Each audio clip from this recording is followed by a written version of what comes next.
최종 갈래 그러면? 네, 내가 어제 테이프를 들어봤는데 증거가 부족합니다. 그래 맞아. 형님을 정신병으로 보내려고 그러냐? 우리 집사람이 그러더라. 너 변호사 할 때부터 날 죽이려고 그랬지? 13년 전부터? 내가 형 죽이려고 하는 거 어떻게 알았어? 내가 형님 죽이려고 하는 거 어떻게 알았냐고. 녹음해서 공개해봐. 물론 이 직접 엄마 씨발잖아. 뒷구멍 찌르면 좋겠니? 일부 투표자들이 투표 용지를 투표소 밖으로 방출하는 일이 발생했습니다. 이미 기표된 투표용지가 나왔다는 112 신고가 접수됐습니다. 사전투표를 하면서 배우자 신분증을 사용해 2번이나 투표한 60대 선거 사무원이 오후 2시 구속영장 실질심사를 받습니다. 사전투표소에서 투표 영상을 찍어 중국 사회관계망 서비스에 올린 남성이 경찰에 붙잡혔습니다. 지난해 치러진 22대 국회의원 선거 때 사용했던 투표용지가 각각 한 장씩 발견됐습니다. 직원들이 투표함 봉인 스티커를 떼더니 노란 봉투들을 넣고 다시 투표함을 봉인합니다. 여성의 어떤 이런 얘기 했다 그러면 이거는 여성 혐오에 해당합니까? 범죄 일람표를 저희가 보여드릴게요. 이준석 후보가 얘기한 바로 그겁니다. 댓글을 남겼는데 의 젓가락 네, 이 댓글을 누가 작성했느냐? 이재명 후보의 아들 이동호 씨가 상습 도박 및 음란성 댓글을 단 혐의로 벌금형을 선고받은 사실이 259번 과일을 사주셨는데 2,791만 원어치 드렸어요. 1kg에 10,000원 정도 하던데요. 이 기준이라면은 2,800만 원어치의 과일을 2년 동안 드셨으면은 2.8톤입니다. 혹시 집에 뭐 코끼리 같은 거 키우십니까? 이게 뭐예요? 뭐예요? 뺐다! 안기령! 떨어져! 안기령! 떨어져! 움직이지 마! 부끄럽지도 않냐? 와, 안기령 위원장님. 부끄럽지도 않냐고! 이주호 사회부총리 겸 교육부 장관이 대통령 권한대행직을 넘겨받게 됩니다. 초유의 대통령 대행의 대행이 탄생하게 되는 겁니다. 문제는 추가 탄핵소추안 사이로 국무위원 수가 11명 아래로 내려가는 경우입니다. 국무회의는 무력화됩니다. 그렇게 된다면 정부는 법안에 대한 거부권 행사를 할 수 없고 국회의장이 법안을 공포할 수 있게 됩니다. 민주당이 형사소송법과 공직선거법 개정안을 정부의 거부권 행사를 피해 통과시킬 수 대법원 라인 우리한테 다 있어. 우리가 대법원 하잖아. 그동안에 작업해온 게 너무 많아가지고. 자기 재판은 또 안 받겠다고 전부 재판 중지법을 만들어가지고 다 수도하고. 피고인이 대통령 선거에 당선될 경우 임기 종료까지 공판 절차가 정지되도록 하는 형사소송법 개정안을 예를 들면 공직선거법상 허위사실 유포죄 이런 건 아예 그 행위 자체를 없애버립니다. 허위사실 공표죄를 삭제하고 당선 무효형의 기준을 벌금 1,000만 원으로 올리는 법조항이 폐지돼 처벌할 수 없게 된다는 건데 지금 그것 때문에 안 오지 않냐. 계곡에 사람이 더러워서 피해서 안 오지 않냐. 싹 정리하자. 이걸 싹 정리한 다음에 깨끗하게 정비를 해서 많은 사람이 막 오게 한 다음에 거기다가 닭죽을 팔지 말고 커피와 차를 팔아라. 닭 5만 원 주고 해봐야 땀 삘삘 흘리고 막 1시간 동안 고아가지고 팔아봐야 3만 원밖에 안 남지 않냐. 그런데 커피 한 잔 팔면 8,000원에서 10,000원을 받을 수 있는데 원가가 내가 알아보니까 120원이더라. 제가 예를 하나 들어보겠습니다. 어느 마을에 완전한 경기 불황이 왔습니다. 여행객이 하나 도착했습니다. 호텔에 10만 원을 냈습니다. 예약금으로. 그러자 이 호텔 주인이 오랜만에 받는 현금이기 때문에 그동안 수리하지 못했던 침대를 수리하게 됐습니다. 가구점 주인은 식육점에 가서 고기를 10만 원어치 샀습니다. 이 통닭가게 주인은 이 호텔에 빚이 있었습니다. 그래서 호텔 주인은 이 10만 원을 도로 돌려받았는데 잠시 후에 여행객이 다시 나타났습니다. 제가 예약을 취소해야 되겠습니다. 10만 원을 찾아서 떠나버렸습니다. 그래서 결국 이 마을에는 들어온 돈은 없습니다. 그런데 무려 4곳의 가게에 매출이 생겼습니다. 이게 바로 경제입니다. 왜 중국을 집적거려요? 그냥 쎄쎄. 대만에도 쎄쎄. 이러면 되지. 뭐 자꾸 여기저기 집적거리고 무슨 양안 문제 우리가 왜 개입합니까? 사실은 친일 정산을 못하고 친일 세력들이 이제 이 미점령군하고 이렇게 합작을 해가지고 다시 그 지배체를 그대로 유지했지 않습니까? 대통령이 국중러를 적대시한 점이 소추 사유에 포함되어 있었습니다. 저는 명백하게 사드 배치는 대한민국 국익에 도움이 안 되는 일이기 때문에 이제 원점에서 재검토해서 철회해야 된다는 입장이 분명합니다. 대통령이 선출되신 다음에는 사드 배치를 철회하실 건가요? 네, 그렇습니다. 의료 쇼핑 같은 거 있지 않습니까? 너무 무제한적으로 이병원, 저병원 다니는 게 있고 한 중국인 유학생이 올린 영상입니다. 한국 치과에서 스케일링과 발치를 했는데 38,500원밖에 들지 않았다. 2년에 한 번 공짜 건강검진 등 한국 건강보험제도를 활용하는 방법을 설명합니다. 특히 일부 중국인이 피부양자 자격으로 가족을 입국시킨 뒤 검사를 4만 번을 시켰어요. 후쿠시마 괴담 때문에, 민주당 때문에 1조 5천억을 헛돈을 쓰는 거예요. 돈을 벌기 위한 활동을 하나도 안 하면서 괴담을 퍼뜨려가지고 1조 5천억을 쓰게 만들었다고. 국가 경영을 마비시켜 온 거예요. 이재명이 당시에 선동을 했었고. 이래놓고 하는 또 폐악질이 뭐냐. 국회의원의 내년 연봉이 1억 6천만 원. 예산 줄 삭감하더니 본인들 월급을 쑥 올렸다. 지방자치단체 중 12곳을 표본조사했습니다. 그런데 무려 2267건의 불법 집행으로 2616억 원이 잘못 사용된 것으로 밝혀졌습니다. 이 중 80%는 태양광 사업과 관련이 있었습니다. 태양광은 문재인 정부가 신재생 에너지 비중을 20%로 확대하겠다며 전폭 지원한 사업입니다. 그러나 정작 신재생 에너지가 전체 발전량에서 차지하는 비중은 2016년 대비 2021년 2.7%포인트 증가에 그쳤습니다. 일자리가 늘어나거나 신산업이 창출된 것도 아닙니다. 불법과 비리의 온상이 된 태양광 사업. 동덕여대에서 자신의 학교를 기물을 파손하고 그리고 락카치를 해가지고 학교를 거의 쓰지 못할 지경으로 만들어 놓은 사태가 있었습니다. 민주노동당 같은 경우에는 앞으로 이런 사회 질서를 훼손하는 행위가 발생했을 때 옹호하는 스탠스를 취하실 건지 궁금합니다. 질문이 잘못됐습니다. 전작년에 시위가 왜 발생했는지, 동덕여대 여학생들의 시위가 왜 발생했는지 그것을 먼저 물어야 돼요. 너무 오랫동안 준비했고 이거는 안 하면 졸업을 못하니까 이것만 선처를 바래요. 연주에서는 공업전환을 반대한다는 입장문을 매일 읽어주셔야 되고요. 듣고 싶어하는 학생이 걸리는 건 더 있습니다. 그럼 우리 걸리는요? 사과하고 나세요! 학생을 때리는 게 말이 됩니까? 네가 뭔데? 너네 학생 유튜브가 맞아? 네! 혼자 닥쳐! 무슨 말도 안 되는 소리를 어디 아이씨? 나가시라고요. 내 연구실에 당신이 뭔데 못 들어오게 하는 거야? 내 연구실에 들어가게. 안 되죠. 내 연구실에 들어가 있다니까 왜 이래? 아니 내 연구실에 들어가 있다니까 수업은 안 하는데 내 연구실에 들어가야 될 거 아니야? 니들이 수업 거부하고 하는 이유가 없는데 난 내 일을 해야 될 거 아니야? 야 돈 벌어야지. 뭐?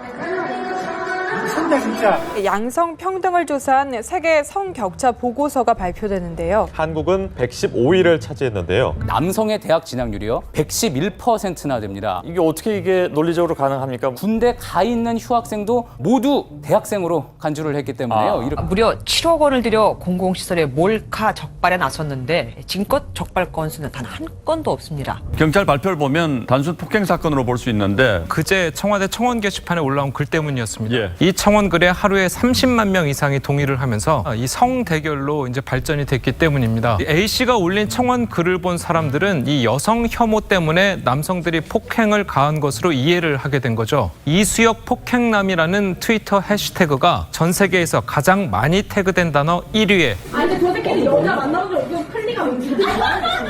야 너네 여자 만나본 적도 없어서 클리가 뭔지도 모르지? 이대용이나 찌찌 병신 새끼들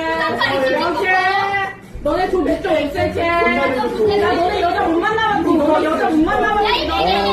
야 이 네 개. 아 엄마 나가라고. 무슨 소리야? 네 없죠 당연히 없죠. 그냥 가만히 그냥 기다리세요 저는. 여성 극단주의 성향으로 분류되는 인터넷 사이트 워마드입니다. 얼차려를 받다 이틀 만에 숨진 훈련병의 실명을 거론하며 사망을 축하합니다라는 글이 지난달 30일에 올라왔습니다. 고인의 영정사진을 낙서하며 외모를 비하하거나 빈소사진을 공개해 조롱하기도 했습니다. 누가 죽든 남자가 죽으면 무조건 축하하면 된다. 남자가 죽으면 모두 단체로 축하 파티하고 치킨을 뜯어야 한다며 심지어 군기훈련 담당하신 분은 영웅으로 불리어야 한다는 내용도 발견됐습니다. 지금 언론에서 보도되는 걸 보면은 저 텔레그램 봇 방에 22만 명 정도의 사람들이 들어가가지고 뭐 이것을 이용한다 이런 식으로 나왔는데요. 사실관계를 확인해 보니까 해외 개발자가 만든 봇인데 전 세계적으로 22만 명 정도가 그 방에 참여 있는 것으로 보입니다. 텔레그램의 전체 사용자 수가 9억 명 정도 된다고 하는데 우리나라 사용자 수를 대입해 보면은 실제로 한 700명 정도의 한국인이 있다가 그냥 산술적인 계산이고 위험이 지금 과대평가되고 있는 것이 사실입니다. 만 19살에서 40살까지 가입할 수 있는 여성 전용 커뮤니티입니다. 회원 수만 84만 명에 달합니다. 한 회원이 올린 남성의 나체 사진의 외모를 평가하는 댓글이 달렸고 외국인과 미성년자의 사진과 신상도 올라와 있습니다.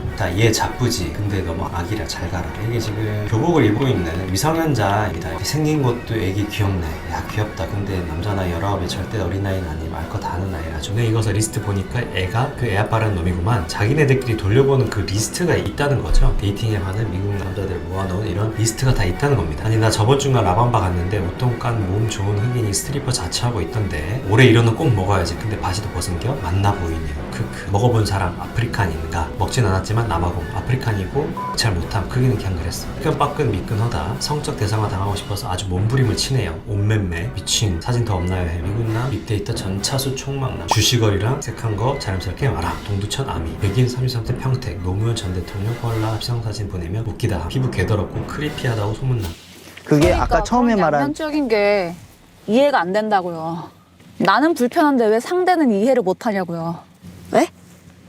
왜 여자는 불편하고 남은 안 불편하냐고요. 아, 왜 여는 불편하고 남은 안 불편하냐고요? 아, 그럴 수도 있지. 왜 자꾸 방어적으로 나의 아픔만 말씀하시는지 잘 모르겠어요. 너무 마음이 아파요. 이재명 후보는 그저께 전북 군산 유세를 가셔가지고 커피 한 잔의 원가가 120원이라고 발언하셔가지고 지금 뭐 굉장히 시끄럽죠. 어떻게 커피 원가가 지금 또 120원이라고 생각하십니까? 지금 그것 때문에 안 오지 않냐. 계곡에 사람이 더러워서 피해서 안 오지 않냐. 싹 정리하자. 이걸 싹 정리한 다음에 깨끗하게 정비를 해서 많은 사람이 막 오게 한 다음에 거기다가 닭죽을 팔지 말고 커피와 차를 팔아라. 닭 5만 원 주고 해봐야 땀 삘삘 흘리고 막 1시간 동안 고아가지고 팔아봐야 3만 원밖에 안 나오지 않냐. 그런데 커피 한 잔 팔면 8천에서 1만 원을 받을 수 있는데 원가가 내가 알아보니까 120원이더라. 역시 이것도 하나의 예인데 이 말에는 맥락이라는 게 있죠. 제가 말씀드린 것은 커피의 원재료 값은 제가 말씀드렸던 2019년 봄경 정도에는 120원 정도 한 게 맞아요. 거기는 인건비나 또는 시설비 같은 게 감안되지 않은 거죠. 그러니까. 원료값이 이 정도 드니까 가게를 바꿔서 지원해 줄 테니 새로 만들어서 닭죽을 파는 것보다는 더 나은 환경에서 더 나은 영업을 하도록 지원해 주겠다. 이 말을 한 건데 그 말을 떼내가지고 그렇게 왜곡하시면. 아니, 그 말씀이 아니고 제 말씀은 그러면 닭죽 파는 사람들에 비해 가지고 커피가 굉장히 돈이 폭리를 취하는 것처럼 이렇게 돼서 굉장히 분노를 많이 하고 있는데 이런 점은 굉장히 저는 안타깝게 생각하고요. 대한민국 경제가 마이너스 성장, 0% 성장 이렇게 된 데에 대해서 국민의힘의 책임, 윤석열 정권의 주무장관으로서 책임감 느끼거나 아니면 죄송하다는 생각 안 드십니까? 집합금지와 영업 제한을 해제하고 자정까지 영업을 허용해달라고 주장했습니다. 이젠 방역당국의 일방적 통보가 아닌 현장의 목소리를 듣고 함께 협의하자고 거듭 강조했습니다. 부동산 시장이 다시 과열 조짐을 보이자 지난주 정부가 추가로 부동산 대책을 내놨는데요. 최근 3년 동안 이런 규제가 20개 넘게 나왔는데도 불구하고 문재인 정부 출범 이후 서울 아파트 가격이 지난 정권보다 2배 가까이 올랐다는 조사 결과가 나왔습니다. 5년 동안 400조 원 이상의 국가 채무를 늘렸습니다. 1948년 정부 출범 이후 2017년까지 69년간 누적 국가 채무가 660조 원이었는데 지난 정부 단 5년 만에 1,076조 원이 됐습니다. 지난달 우리나라 수출이 전년 대비 15개월 연속 증가하는 플러스 흐름을 이어갔습니다. 지난해 전체 수출 실적은 6,800억 달러를 기록해 역대 최대치를 기록했고 무역 수지도 흑자였습니다. 지난해 우리나라의 1인당 국민 총소득이 사상 처음 일본을 앞질렀습니다. 인구가 5천만 명이 넘는 나라 중에서는 6위로 올라섰습니다. 저희는 매우 죄송하게 생각하고 또 어려운 점이 많지만 이재명 후보의 책임도 매우 크다. 야당이 4조 1천억 원을 감액한 내년도 예산안이 국회 본회의를 통과했습니다. 정부가 제출한 예산안을 야당이 단독으로 감액해 본회의에서 통과시킨 건 헌정사상 처음 있는 일인데 여당은 국가 마비 예산이라고 반발했습니다. 이번에 여야 간 대치가 극심한 가장 큰 이유 중 하나는 민주당이 전례 없이 대통령실 특활비 등을 영원으로 전액 삭감했기 때문입니다. 민주당은 사정기관 압박에도 시동을 걸었습니다. 검찰이 매년 써오던 특수활동비와 특정 업무 경비 전액을 사용하지 못하게 관련 비용을 법사위에서 모두 다 삭감해버린 겁니다. 민주당이 내년 정부 예산 497억 원을 전액 삭감하는 바람에 난감한 상황이 됐습니다. 4,770만 달러, 우리 돈 약 680억 원에 계약했는데 취소하면 위약금이 90%에 달해 예산 삭감이 확정돼도 회사채 발행 등으로 석유공사가 추가 자금을 마련해 계속 추진할 수밖에 없는 상황입니다. 정부와 한국석유공사는 약 20%의 성공률을 고려했을 때 향후 5년간 유망구조 5곳의 시추가 필요하다는 입장입니다. 민주당이 당론으로 추진하는 이른바 전국민 25만 원 지원법이 소관 상임위인 행정안전위원회를 통과했습니다. 그래서 이재명 후보께서는 우리가 뭐 하려고 하면은 전부 반대를 합니다. 그래서 기껏 만들어내는 것이 노란봉투법. 노조의 불법 파업으로 대우조선은 무려 8,100억 원대, 하이트진로는 최대 200억, CJ 대한통운은 100억 원가량 피해를 본 것으로 추산됩니다. 이 피해에 대한 청구서가 최근 노조에 날아들기 시작하자 야당에서 손해배상 청구 자체를 제한하는 일명 노란봉투법을 들고 나온 겁니다. 기업들이 손해배상 청구를 아예 못하게 하는 노동조합법 개정안을 발의한 겁니다. 우리나라는 노조가 파업을 한다고 해서 대체 근로자를 뽑을 수도 없고요. 공권력 투입도 폭력 사태가 발생한 경우 등에 대해서만 제한적으로 이루어지는 상황입니다. 현재 불법 파업에 대한 손해배상 소송을 막는 나라는 없습니다. 다만 영국은 노조원 수에 따라 손배 청구액의 상한선을 두고 있는데요. 하지만 영국은 대체 근로도 허용을 하고 있고 불법 파업이 발생하면 바로 공권력이 투입되기 때문에 중대재해처벌법. 산업 현장에서 인명피해가 나면 기업주를 형사처벌할 수 있게 한 법이죠. 50인 미만 사업장에게 적용하는 걸 2년 더 늦춰달라고 촉구해 왔는데 수백만 노동자의 일자리가 위태로워진다. 동네 빵집 사장님들까지 처벌 대상이다. 이렇게 주장했는데 반도체 특별법 이런 것도 반대하시고요. 글로벌 기술 패권 경쟁에서 앞서 나가기 위한 지원법 제정에 파란불이 켜졌습니다. 에너지 3법이 국회 산자위 소위원회 문턱을 넘은 건데요. 다만 반도체 특별법은 여야가 주 52시간 예외 적용을 놓고 이견을 좁히지 못하면서 불발됐습니다. 지금 뭐 본인이 약속한 것도 전부 어깁니다. 그러니까 경제가 살아날 길이 없습니다. 국민의힘에서 뭘 하려고 했는데 민주당이 뭘 막았다는데 구체적으로 예를 한번 들어봐 주시면 좋겠고요. 두 번째로 지난 3년간은 민주당이 그나마 뭘 하려고 하면 정부가 다 반대했지. 국회에서 기업인을 언제든 호출하고 기밀서류 제출을 강제하는 국회 증언법 개정안이 본회의를 통과하면서 기업은 개인정보 보호나 영업비밀을 이유로 국회에 서류 제출 요구나 증인 출석을 거부할 수 없습니다. 재계는 영업기밀 유출과 경영활동 제약을 가장 큰 문제로 차별금지법 통과 후 스웨덴에서는 어떤 일들이 벌어졌을까? 학교 보건실 앞에 콘돔이 비치돼 있고 청소년들은 의사 처방 없이도 피임약을 받을 수 있습니다. 동성애에 대해서는 지지의 목소리만 들을 수 있습니다. 스웨덴에서는 엄마 아빠라는 말 대신 부모 1, 부모 2라는 단어를 사용합니다. 전문가들은 차별금지법이 통과될 경우 우리나라도 같은 모습으로 변해갈 것이라고 경고합니다. 카카오톡에서 허위 정보를 전달하기만 해도 일반인을 고발할 수 있다는 발언에서 촉발된 카톡 검열 논란에 Right now, an unbelievable bill has been proposed in South Korea. Under this bill, police officers and paramedics who are not medical professionals will have the authority to forcefully commit individuals to psychiatric institutions. It's exactly the same method used by Chinese Communist Party to silence political dissidents. 정부가 하려고 하는 걸 민주당이 막았던 기억이 별로 없어요. 중국과 대만 사이의 문제에 대해서도 2024년 당대표 시절입니다. 우리랑 무슨 상관이냐. 중국에도 쎄쎄 하면 된다. 이런 식으로 이야기가 이게 굉장히 말이 많은데 왜 중국을 찝쩍거려요? 그냥 쎄쎄. 대만에도 쎄쎄. 이러면 되지. 뭐 자꾸 여기저기 찝쩍거리고 무슨 양안 문제 우리가 왜 개입합니까? 사실 우리나라는 한미동맹이 매우 중요하지 않습니까? 왜 그렇게 받아들이는지 이해가 안 되는데 한미동맹이라고 하는 것은 대한민국 외교 안보의 기본 축이다. 사실은 친일 청산을 못하고 그 친일 세력들이 이제 이 미점령군하고 이렇게 합작을 해가지고 다시 그 지배체를 그대로 유지했지 않습니까? 그러나 그렇다고 해서 거기에 완전히 몰빵, 올인해서는 안 된다. 중국과 러시아의 관계도 우리는 중요하기 때문에 잘 관리해야 된다.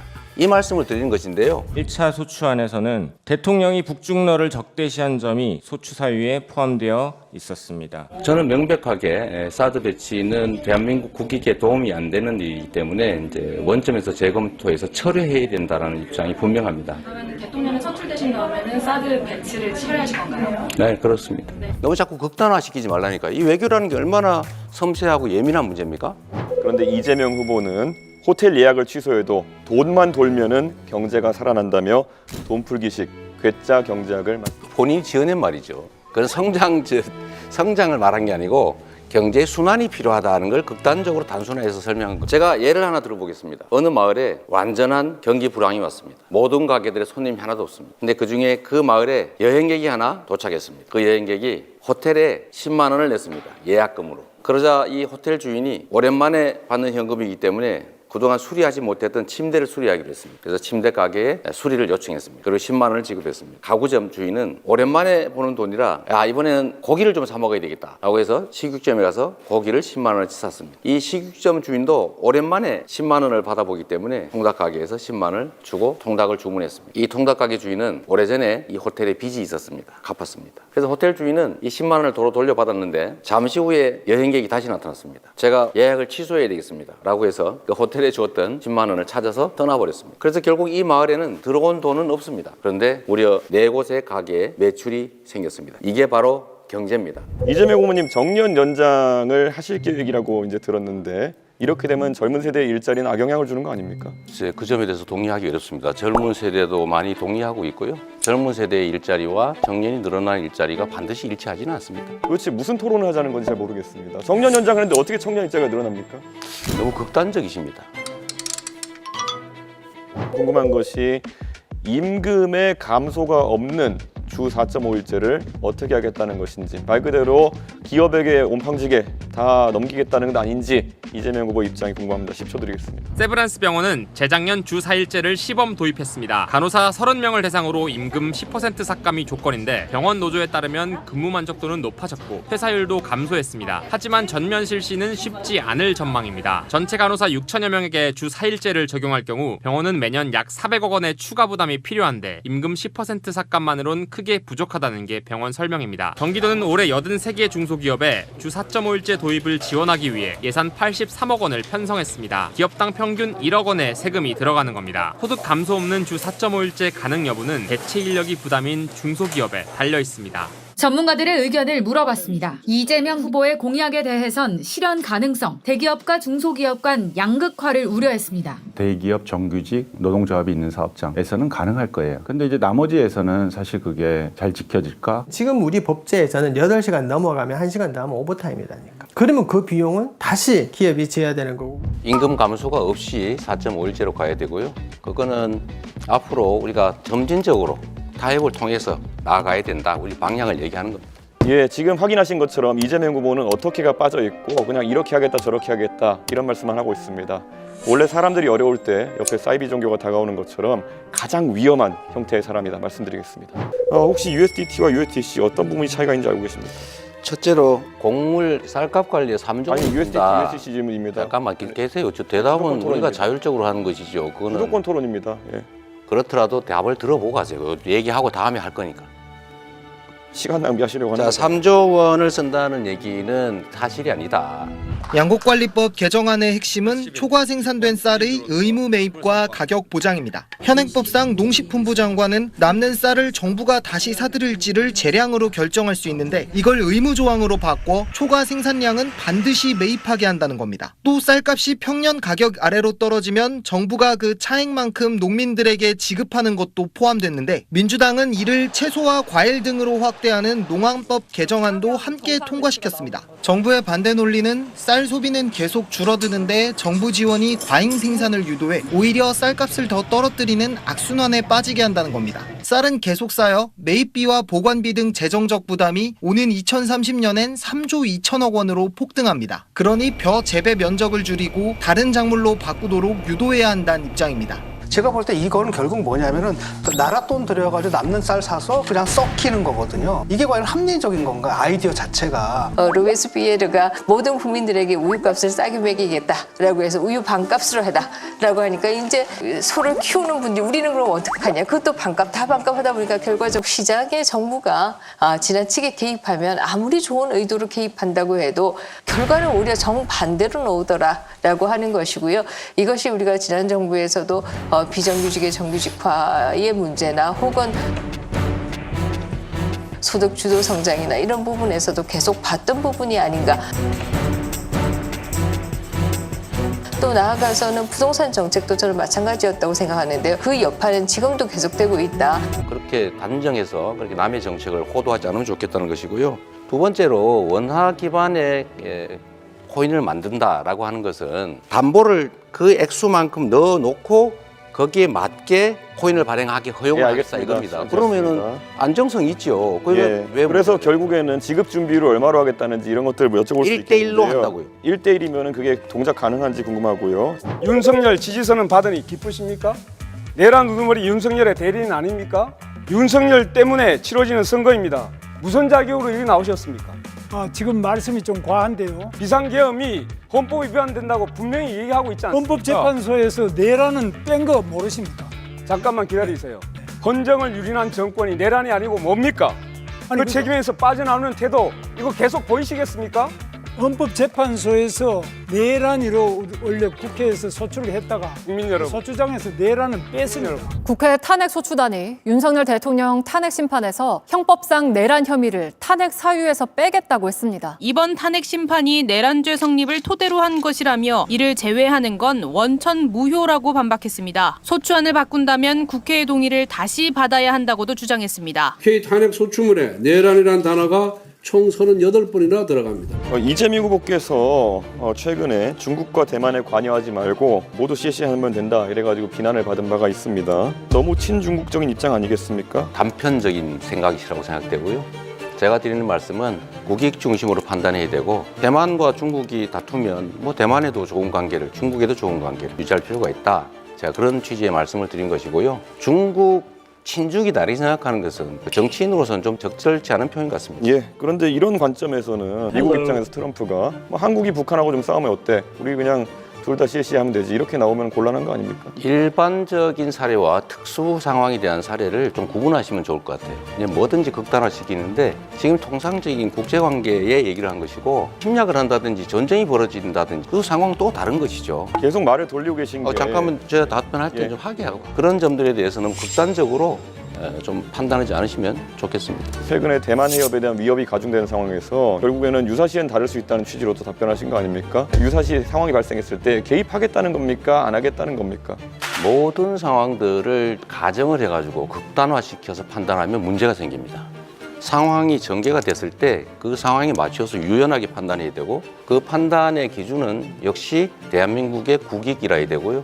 이 외교 관계는 특히 격변하기 때문에 상황에 따른 판단들을 달리 해야 됩니다. 지금 어떤 상태를 가정하고 결정해놓고 상황이 바뀌어도 그대로 가겠다 하는 것은 정말 위험한 생각입니다.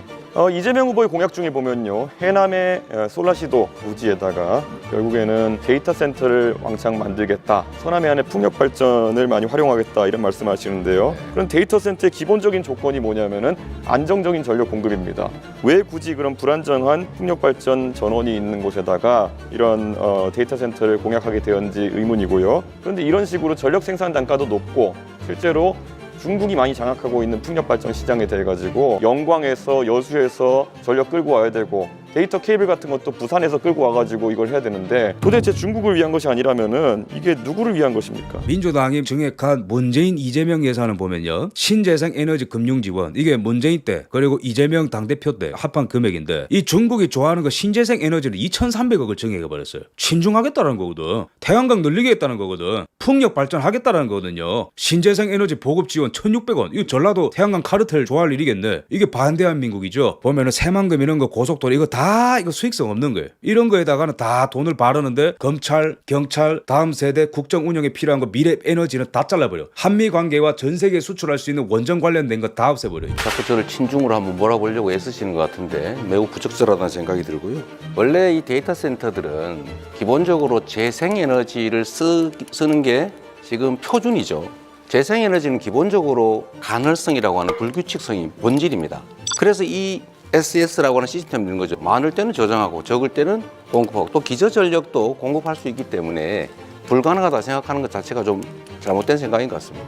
그 ESS라는 것도 하루 이틀 버티고 2, 3일 버티는 것이라서 태풍 같은 상황이 발생해가지고 4, 5일 동안 만약 풍력 발전기가 가동하지 않게 되면은 계통 자체가 흔들리게 된다라는 말씀을 드리는 건데 그렇게 자꾸 피상적으로 말씀하시면은 토론이 되지 않습니다. 국민 AI 한다고 하셨잖아요. 모두의 AI. 전 국민에게 이런 계정을 보급하려면 뭐 12조 원 가까운 예산이 수반될 것이고 그것이 아니라 만약에 자체 AI를 구축하겠다. 결국에는 또 대한민국 IT 산업이 AI가 갈라파고스화되는 거 아니냐 이런 이야기를 할 수 있습니다. 어떤 방식입니까? 너무 비관적으로 보시는 것 같아요. 국내 데이터를 기반으로 한 우리 독자적인 LLM을 만들어내면 큰 비용이 개발 단계는 들겠죠. 그래서 또 해야 될 일입니다. 소위 소버린 AI라고 보통 부르잖아요. 거기에 개발을 집중해서 우리 국민들은 최소한 전자계산기를 쓰듯이 이런 챗GPT를 무료로 쓸 수 있게 하겠다. 근데 생각하는 것만큼 뭐 12조 원이 들거나 그러지는 않을 겁니다. 하나의 단일체 우리 국가만의 그런 AI 그렇죠. 네. 하나통일해서 하나를 만들겠다. 가급적입니다. 근데 우리나라가 원전 건설하는데 세계적인 선진 강국입니다. 실제로 원자력 발전소로 가서 또 원자력 안전연구소나 이런 데를 가서 점검을 해봤는데 소형 원자폭탄 같은 게 나가사키 히로시마에 떨어졌던 그런 정도가 떨어져도 굉장히 안전합니다. 이걸 자꾸 문재인 대통령처럼 거의 뭐 영화 하나 보고 그냥 원전은 위험하다 이렇게 생각하는데 잘 관리되는 원전은 위험한 것이 아니라 오히려 더 안전하고 더 친환경적이다 이런 것은 인정하지 않습니까? 저는 우리 김문수 후보님 말씀이 언제나 약간씩 어폐가 들어있어요. 예를 들면 그렇게 안전하면 후쿠시마 원전 사고 왜 났습니까? 체르노빌은 왜 사고 났어요? 그거는 대한민국의 원자로는 영원히 안전할 것이다. 그거 어떻게 보장합니까? 아닙니다. 잠깐만. 지금 당장은 눈으로 보기 안전할지 몰라도 사고가 날 수 있죠. 더하기. 거기서 나오는 폐기물 처리 문제가 해결이 안 되고 있지 않습니까? 그 두 가지 문제 때문에 가급적이면 안전한 재생에너지로 가자. 대신에 그 사이에는 좀 섞어서 쓰자. 그게 제 입장입니다. 저도 재생에너지를 하지 말자는 것이 아니고요. 원자력 발전소가 태양광에 비해서도 6분의 1도 안 됩니다. 그래서 이렇게 값싸고 안전한 원자력을 왜 그동안 안 했느냐 이것이 잘못된 환경론자들의 주장 때문에 그런데 한국이 체코에 24조 원 규모의 원전을 수출합니다. 그동안 탈원전 정책으로 고사비계도였던 국내 원전업계가 부활하는 계기가 됐다는 평가가 나옵니다. 원전 생태계가 왜 중요하냐? 문재인이 박살낸 거 복구시켰다. 그거 다 알죠? 근데 최근에 우리나라 산업부 장관이 미국이랑 원전 MOU를 체결한다 이런 얘기를 해요. 미국이 이제는 전력을 필요로 하거든. 근데 미국이 30년간 원전 생태계가 파괴됐기 때문에 설계 능력만 좀 갖고 있고 유지, 보수, 운영 제조에 대해서 약해졌단 말이에요, 미국이. 근데 우리가 문재인이 토막 내놓은 원전을 윤석열이 살린 것을 넘어서 체코에 수출하고 이런 일이 일어나니까 미국이랑 MOU 얘기가 나오는 거야. 근데 지금 이 민주당이 뭘 했어요? 원전 생태계 지원금을 1,100억을 잘라버렸어, 최근에. 반국가 집단이죠, 이게. 그 다음에 지금 우리나라에서 어떤 산업이 미국이랑 연결될 가능성이 크냐면은 방산이랑 조선 다음으로 원자로 SMR, 이 새로운 원전 먹거리거든요. 소형 모듈. 이걸로 유럽에 팔아야 되고 미국이 이거를 원한단 말이에요. SMR을. 미국은 이게 전략자산으로 보는 거거든. 근데 이거 한미관계 파탄으로 가는 겁니다. 이거 일부러 이러는 거예요. 원전 수출 보증도 감액을 했고 첨단 제조 기술 부품 장비 개발도 감액을 하고 청년 일 경험 지원도 감액을 하고 1,600억을 잘라버렸어. 청년들 못 살게 해요. 연수사업도 다 잘라버리고 또 어떤 폐악질을 벌였습니까? 검사를 4만 번을 시켰어요. 후쿠시마 괴담 때문에, 민주당 때문에 1조 5천억을 헛돈을 쓰는 거예요. 돈을 벌기 위한 활동을 하나도 안 하면서 괴담을 퍼뜨려가지고 1조 5천억을 쓰게 만들었다고. 국가 경영을 마비시켜 온 거예요. 이재명이가 당시에 선동을 했었고. 이래놓고 하는 또 폐악질이 뭐냐? 국회의원의 내년 연봉이 1억 6천만 원. 예산 줄 삭감하더니 본인들 월급을 쑥 올렸다. 이런 부분에 대해서 이준석 후보는 어떻게 생각하십니까? 실제로 맞는 지적을 하셨다 생각하고요. 아까 AI 산업 발전시키기 위해서는 김문수 의원님 말씀하신 것처럼 전력 확보가 제일 중요합니다.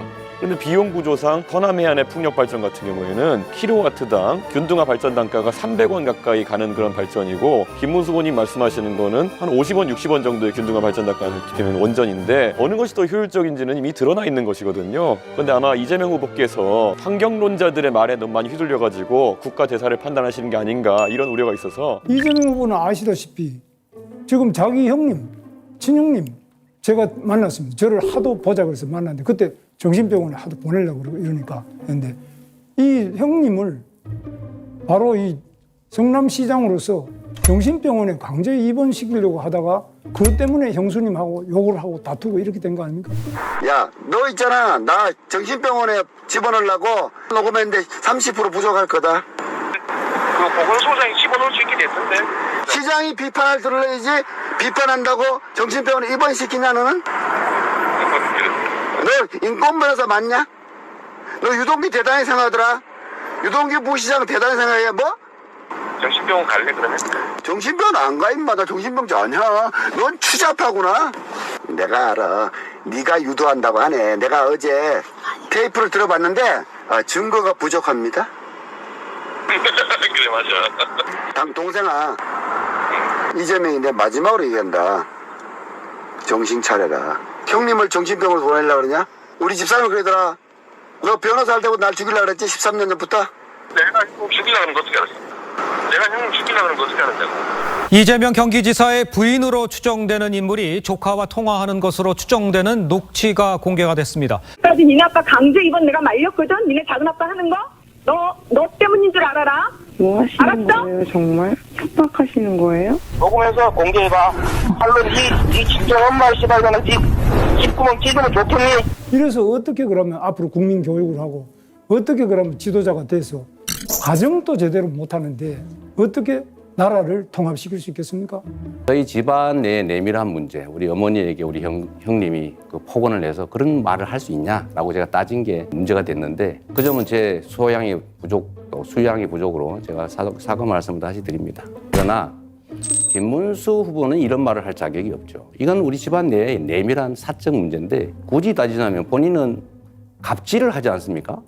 그 소방관한테 전화해서 나 김문수인데. 경기도지사 김문수입니다. 뭐 어쩌라는 거예요? 여보세요? 나는 도지사 김문수입니다. 여보세요? 예, 소방서입니다. 말씀하십시오. 도지사 김문수입니다. 이 4대 제복 공무원은 전화를 받을 때 반드시 이 명찰이나 계급장이 보이는 것처럼 소방관 누구누구입니다. 이래 해줘야 되는. 저는 그래서 119에 전화를 해서 도지사 김문수입니다. 내가 이렇게 하면 상대방도 남양주 소방서 소방관 누구누구입니다. 이렇게 해주면 그 다음에 제가 고지식 하고 눈치가 좀 부족해서 2009년 2월 21일에 경기도 모처에서 한 71세의 노인분이 기각길에 길을 잃었어요. 그래서 추위 속에서 119에 전화해가지고 도움 요청했는데, 당시에 119 상황실에서 정말 성의 없이 전화 받은 거예요. 장난 전화인 줄 알고, 선생님이 모르시면 우리도 몰라요. 거기가 어딘지 큰 건물 찾아보고 전화 주세요. 이거 심지어 녹취록까지 있어요. 위치 추적 등을 비롯해서 노력을 했어야 되는데 대응을 잘 못한 거죠. 그래서 이 어르신이 7시간 뒤에 다시 구조 요청을 했어요. 도와달라고. 결국에는 소방서에서 대응을 제대로 못했고, 이 70대 노인은 들판에서 동사한 채로 발견됐습니다. 김문수 후보가 당시에는 매뉴얼을 강화해라. 아무리 목소리가 이상해도 장난 전화라고 보지 말고 어쨌든 진지하게 대응을 해라. 관등 설명되고 내가 어떤 상황실에 누구고 무엇을 원하십니까? 장난 전화 같아도 진중하게 들어라. 그 매뉴얼을 강화 명령을 한 거예요. 그래서 2011년 12월 19일에 김문수가 당시에는 지사로서 남양주에 있는 한 요양병원에 방문한 거예요. 거기에 마침 제 아는 그 사람이 있어가지고 갔더니만은 여기서 서울까지 가는데 아침에 출퇴근 시간에는 만약 막히면 중간에 차 타고 죽겠다는 거죠.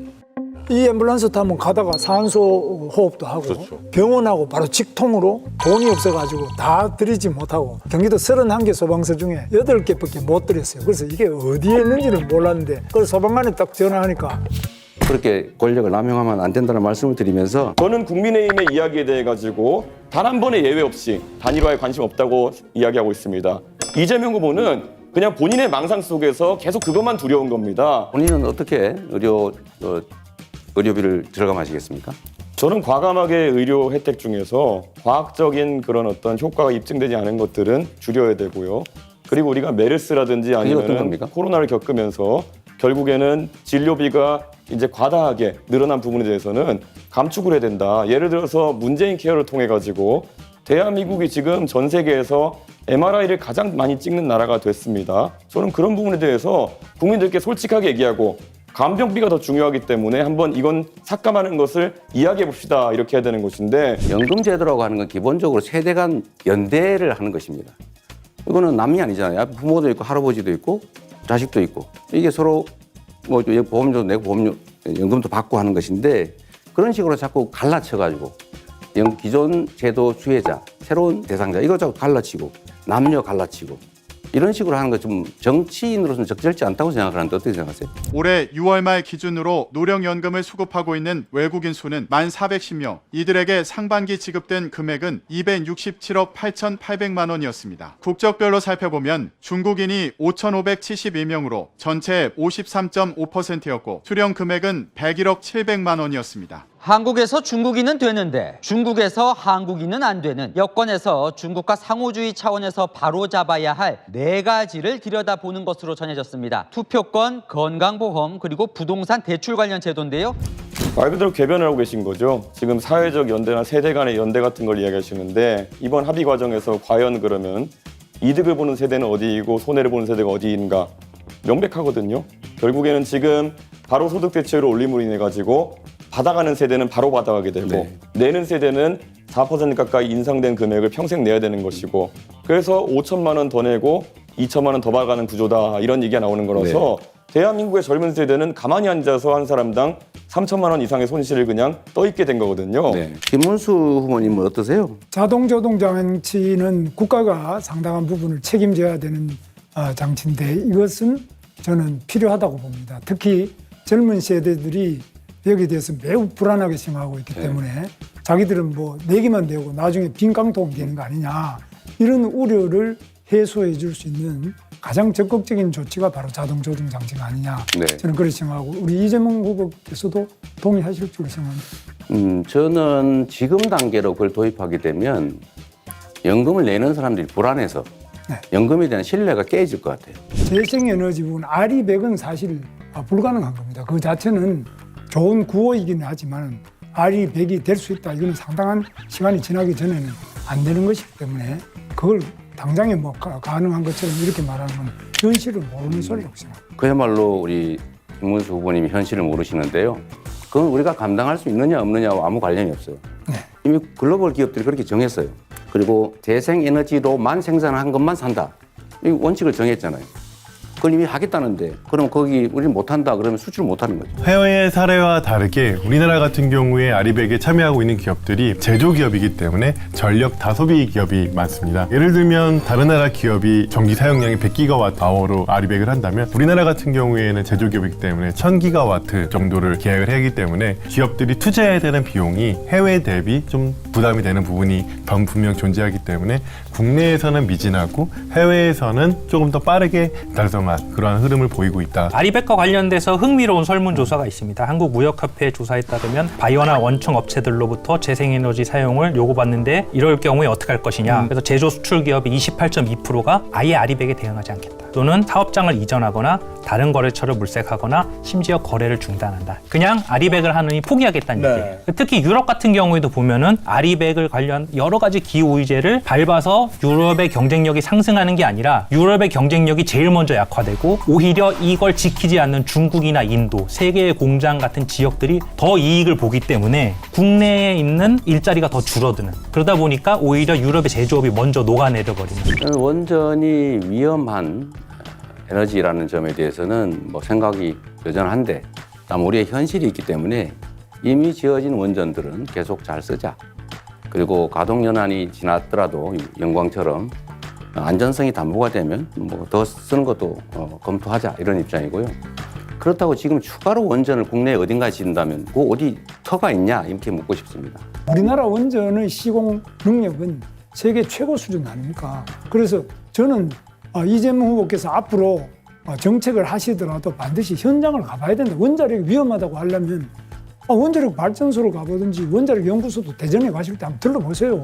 그리고 경상도 가시면 표만 보지 말고 원자력 좀 가보셔야지만 거기서 저 사람이 정말 제대로 미래를 알구나. 그 유럽의 북해나 이런 데 가면은 정말 양질의 풍력 자원이 있고 그를 통해 가지고 재생에너지 비율을 높여나가는 나라도 있지만은 대한민국 같은 경우에는 지난 토론에서 제가 지적했지만 태풍의 경로상에 남해안 그 풍력 발전소들이 위치하게 되는 것이고 태양광 발전 조건 같은 경우에는 다른 나라보다 안 좋은 것이 사실입니다. 울창한 숲 한가운데 나무들이 마구잡이로 잘려 나갔습니다. 태양광 발전 시설을 설치하기 위해서입니다. 이렇게 훼손된 산지는 지난 2017년부터 3년 반 동안 5,014헥타르, 여의도 17배 면적인데 2000년부터 2016년까지 사라진 숲 면적의 3.3배입니다. 문제는 20년이 지나면 수명이 다하는 태양광 패널입니다. 폐패널 발생량은 내년 988톤에서 2033년에는 2만 8천여 톤까지 급증할 것으로 전망됩니다. 현재 폐패널은 대부분 동남아로 수출되거나 단순 소각 또는 매립되고 있습니다. 국무조정실이 전국 지방자치단체 중 12곳을 표본조사했습니다. 그런데 무려 2267건의 불법 집행으로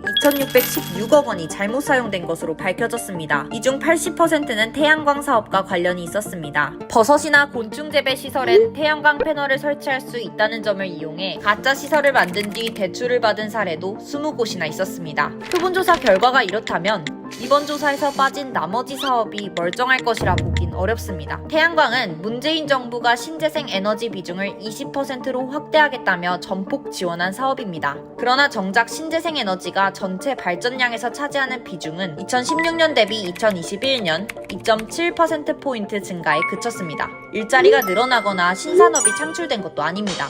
불법과 비리의 온상이 된 태양광 사업. 그럼 이게 나중에 다 비용이 돼가지고 우리 산업이 사실 전기요금에 얼마나 많은 영향을 받습니까? 산업에 대한 이해도 없이 말 그대로 이념에 경도돼가지고 탈원전, 감원전, 그리고 재생에너지 확대 이런 거 얘기하는 거는 제가 듣다 보니까 이준석 후보는 꼭 자기 지식 자랑하러 여기 나온 거냐라는 생각이 들 정도예요. 이념의 문제로 이 원전과 재생에너지를 바라보는 것은 누가 그렇게 이념의 문제로 봅니까? 굉장히 당황했습니다. 제가 별칭 하나를 한번 드리겠습니다. 기후 없는 이준석? 어때요? 굉장히 좋은 것 같은데. 지금 내란 수계 윤석열 전 대통령에 대해서 계속 비호하는 입장을 가지고 있는데 이 단절할 생각 혹시 없는지 정광훈 같은 극우 세력과 단절할 생각은 없는지 이 두 가지를 좀 묻고 싶어요. 제가 거꾸로 묻습니다. 이재명 후보는 진보당하고 같이 연합공천을 해가지고 울산 북구에도 국회의원 당선시켰죠. 진보당의 이석기 바로 통진당 부회 아닙니까? 통진당 사태 당시 대장동 민간업자 김만배가 김수남, 곽상도를 통해 수사선상에 올라있던 이재명을 빼주었다. 지금은 경기 동부지역 NLL 세력이 이룬 진보 진영의 네트워크를 뜻하는데요. 여기서 NLL은 민족해방, 내셔널 리버레이션의 약자로 NL 세력의 일부 강경파는 일명 주사파로도 불리고 있습니다. 헌법재판소가 통합진보당의 해산을 결정했습니다. 정당 해산은 우리 헌정사상 처음입니다. 주도 세력이 주장하는 진보적 민주주의는 북한의 대남 혁명 전략과 거의 모든 점에서 전체적으로 같거나 매우 유사합니다. 거기에 대해서 또 대한민국을 전복하려고 하는 이거에 대해서 답변을 합니다. 말씀을 피하신 걸로 보면 단절할 의사가 전혀 없어 보이고 정광훈 목사가 감옥을 갔을 때 눈물을 흘린 그런 관계를 형성하지 못하시는 것 같은데 거의 사실을 이야기하면 안 됩니다. 뭐 눈물을 흘리는 거는 정광훈 목사 가서 무슨 눈물을 흘리는지 그 말이 안 되는 거짓말을 또 계속 여기서 하시면 눈물이 난다라고 한 영상이 있던데요. 그러니까 이거는 허위사실 유포죄로 또 지금 누범, 재범, 개전의 그 여지가 없습니다. 근데 시장할 때는 이 사람의 존재를 몰랐다. 근데 이 사람이 어디 여행을 가는데 같이 갔더라. 출장을 가는데.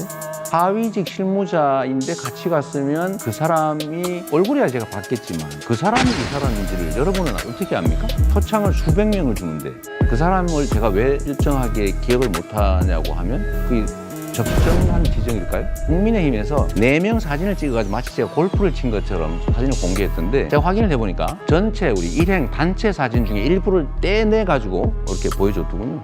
조작한 거죠. 성남에서 부동산 개발 민간 사업자가 막대한 수익을 올린 사례가 또 있는 것으로 확인됐습니다. 위례 신도시 대장동에 이어서 이번에는 백현동인데 자본금 50억 원으로 지난해까지 1조 264억 원의 분양 매출을 올린 해당 민간업체는 누적 분양 이익이 2,840억 원에 달합니다. 이 대표는 2021년 국정감사에서 국토교통부의 협박 때문이었다고 말했습니다. 만약에 안 해주면 직무유기 뭐 이런 걸 문제 삼겠다고 협박을 해서 용도를 바꿔준 건 국토부의 법률에 의한 요구에 따라 어쩔 수 없이 한 것이고 진흙탕 싸움 시작되고 있습니다. 김문수 후보에게 먼저 묻겠습니다. 누구라도 부정선거 의혹을 제기하면 선거관리위원회에서 해명할 노력을 계속해야 한다라고 발언을 하셨더라고요. 그러니까 윤석열 씨가 제기하는 부정선거 의혹을 정당하다고 지금 말하고 계시는 겁니까? 제가 보기에는 김문수 후보도 윤석열처럼 음모론자 같아 보여요.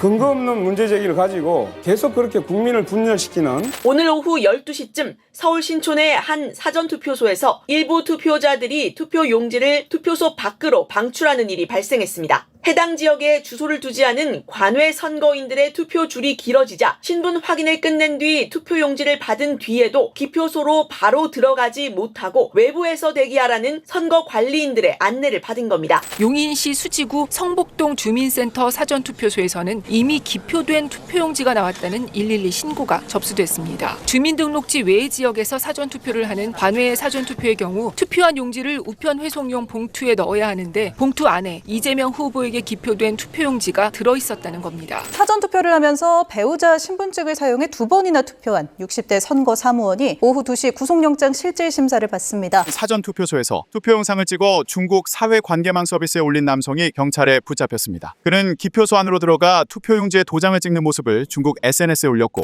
경기도 김포와 부천의 투표소에서 지난해 치러진 22대 국회의원 선거 때 사용했던 투표용지가 각각 한 장씩 발견됐습니다. 선거관리위원회는 투표는 차질 없이 진행됐다고 해명했습니다. 사전투표 이틀째 밤 9시쯤 대전 유성구의 투표함 보관소 직원들이 투표함 봉인 스티커를 떼더니 노란 봉투들을 넣고 다시 투표함을 봉인합니다. 법에 따른 적법한 절차였다라고. 윤석열을 옹호하고 비호하는 이런 사람이 어떻게 사회통합을 말할 자격이 있을까요? 저는 자격이 없다고 생각하는 겁니다. 제가 생각하는 다음. 이재명 후보님, 한국의 대통령이 되시겠다는 분이 한국 원전에 대해서 불신을 가진 극단적인 상황이 아닌가 생각하고요. 자, 그러면은 중국 원전에 대해서 한번 여쭤보겠습니다. 중국 동쪽 지역에는 원전이 많이 몰려 있고요. 사고가 날 경우에는 대한민국의 직격타인데 이건 어떻게 위험도를 평가하십니까?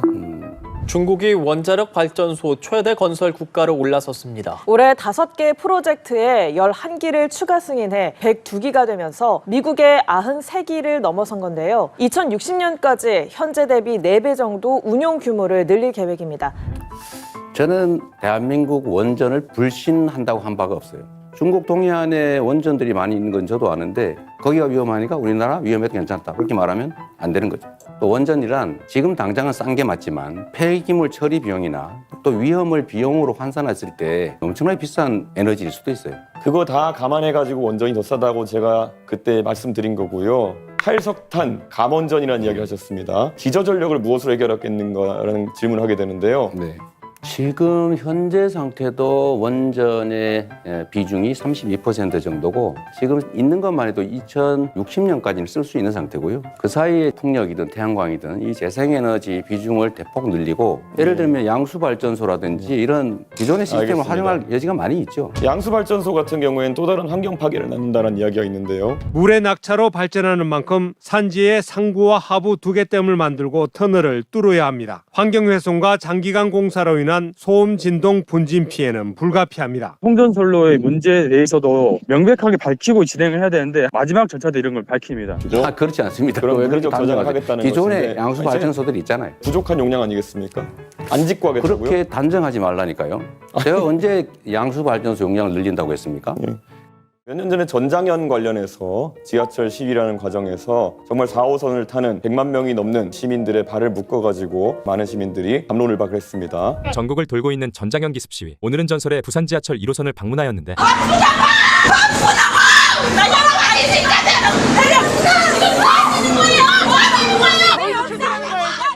사람이 죽었습니다.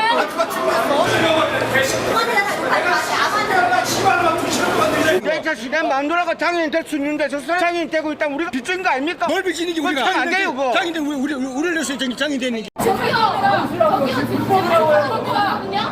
하는 게 불법입니까? 2025년 전장현은 오랜만에 서울 지하철 1호선에 나타났는데 시민 여러분 안녕하십니까? 뭘 안녕이야? 그건 혐오 발언입니다. 아닙니다. 사람한테 쓰레기라고 하는 괜찮고? 편의생활 문제도 방해하는 안 하냐고. 폭행하지 마세요. 뭐 하자는 거야 지금 너 하고 다녀. 내가 책임질 거야? 알고 싶다고. 일반인이 골몰하냐고요?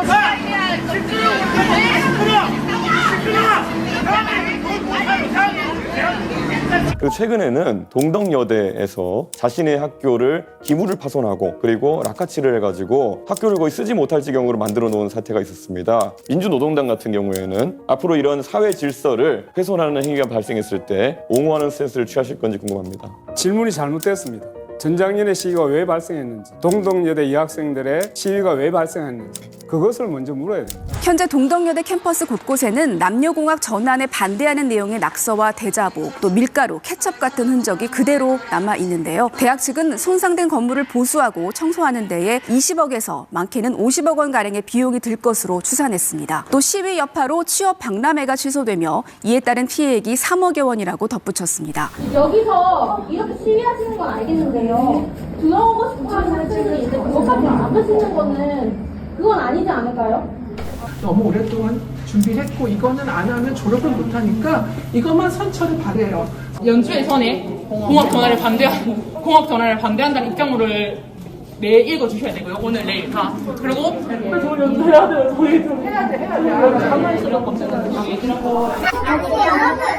지금 저희끼리 지금 전화해서 졸업생이고 수학을 굉장히 조교하고 있어요. 저희는 이거 반대하자는 거 거부하는 거 아니에요. 하지 말라는 말씀 아닙니다. 근데 찬성적 반대 투표 왜 하셨나요, 그러면? 아니, 그거는 수업 듣고 싶어하는 학생의 권리를 침해하시는 거예요. 그 학생의 권리는 수업 듣고 싶어하는 학생의 권리는 그럼 어디 있습니까? 그럼 우리 권리는요? 말하세요. 듣지 마세요. 왜 음악과 와서 이러시냐고요. 여기서 이렇게 시위하시는 건 알겠는데요. 들어오고 싶어 하는 학생들이 이제 그것까지 안 하시는 거는 그건 아니지 않을까요?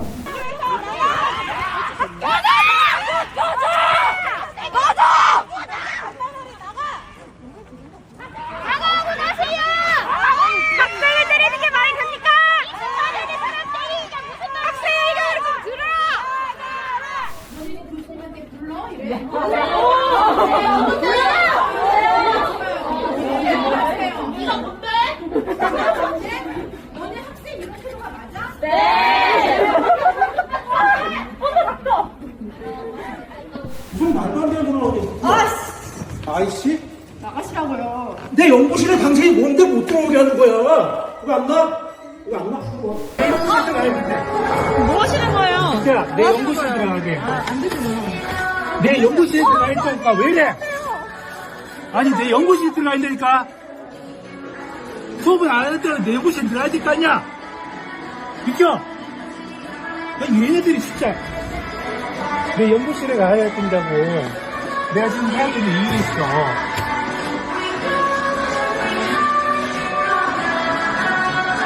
니들이 수업 거부하고 하는 이유가 있는데 난 내 일을 해야 될 거 아니야. 야, 돈 벌어야지. 뭐? 미친다 진짜.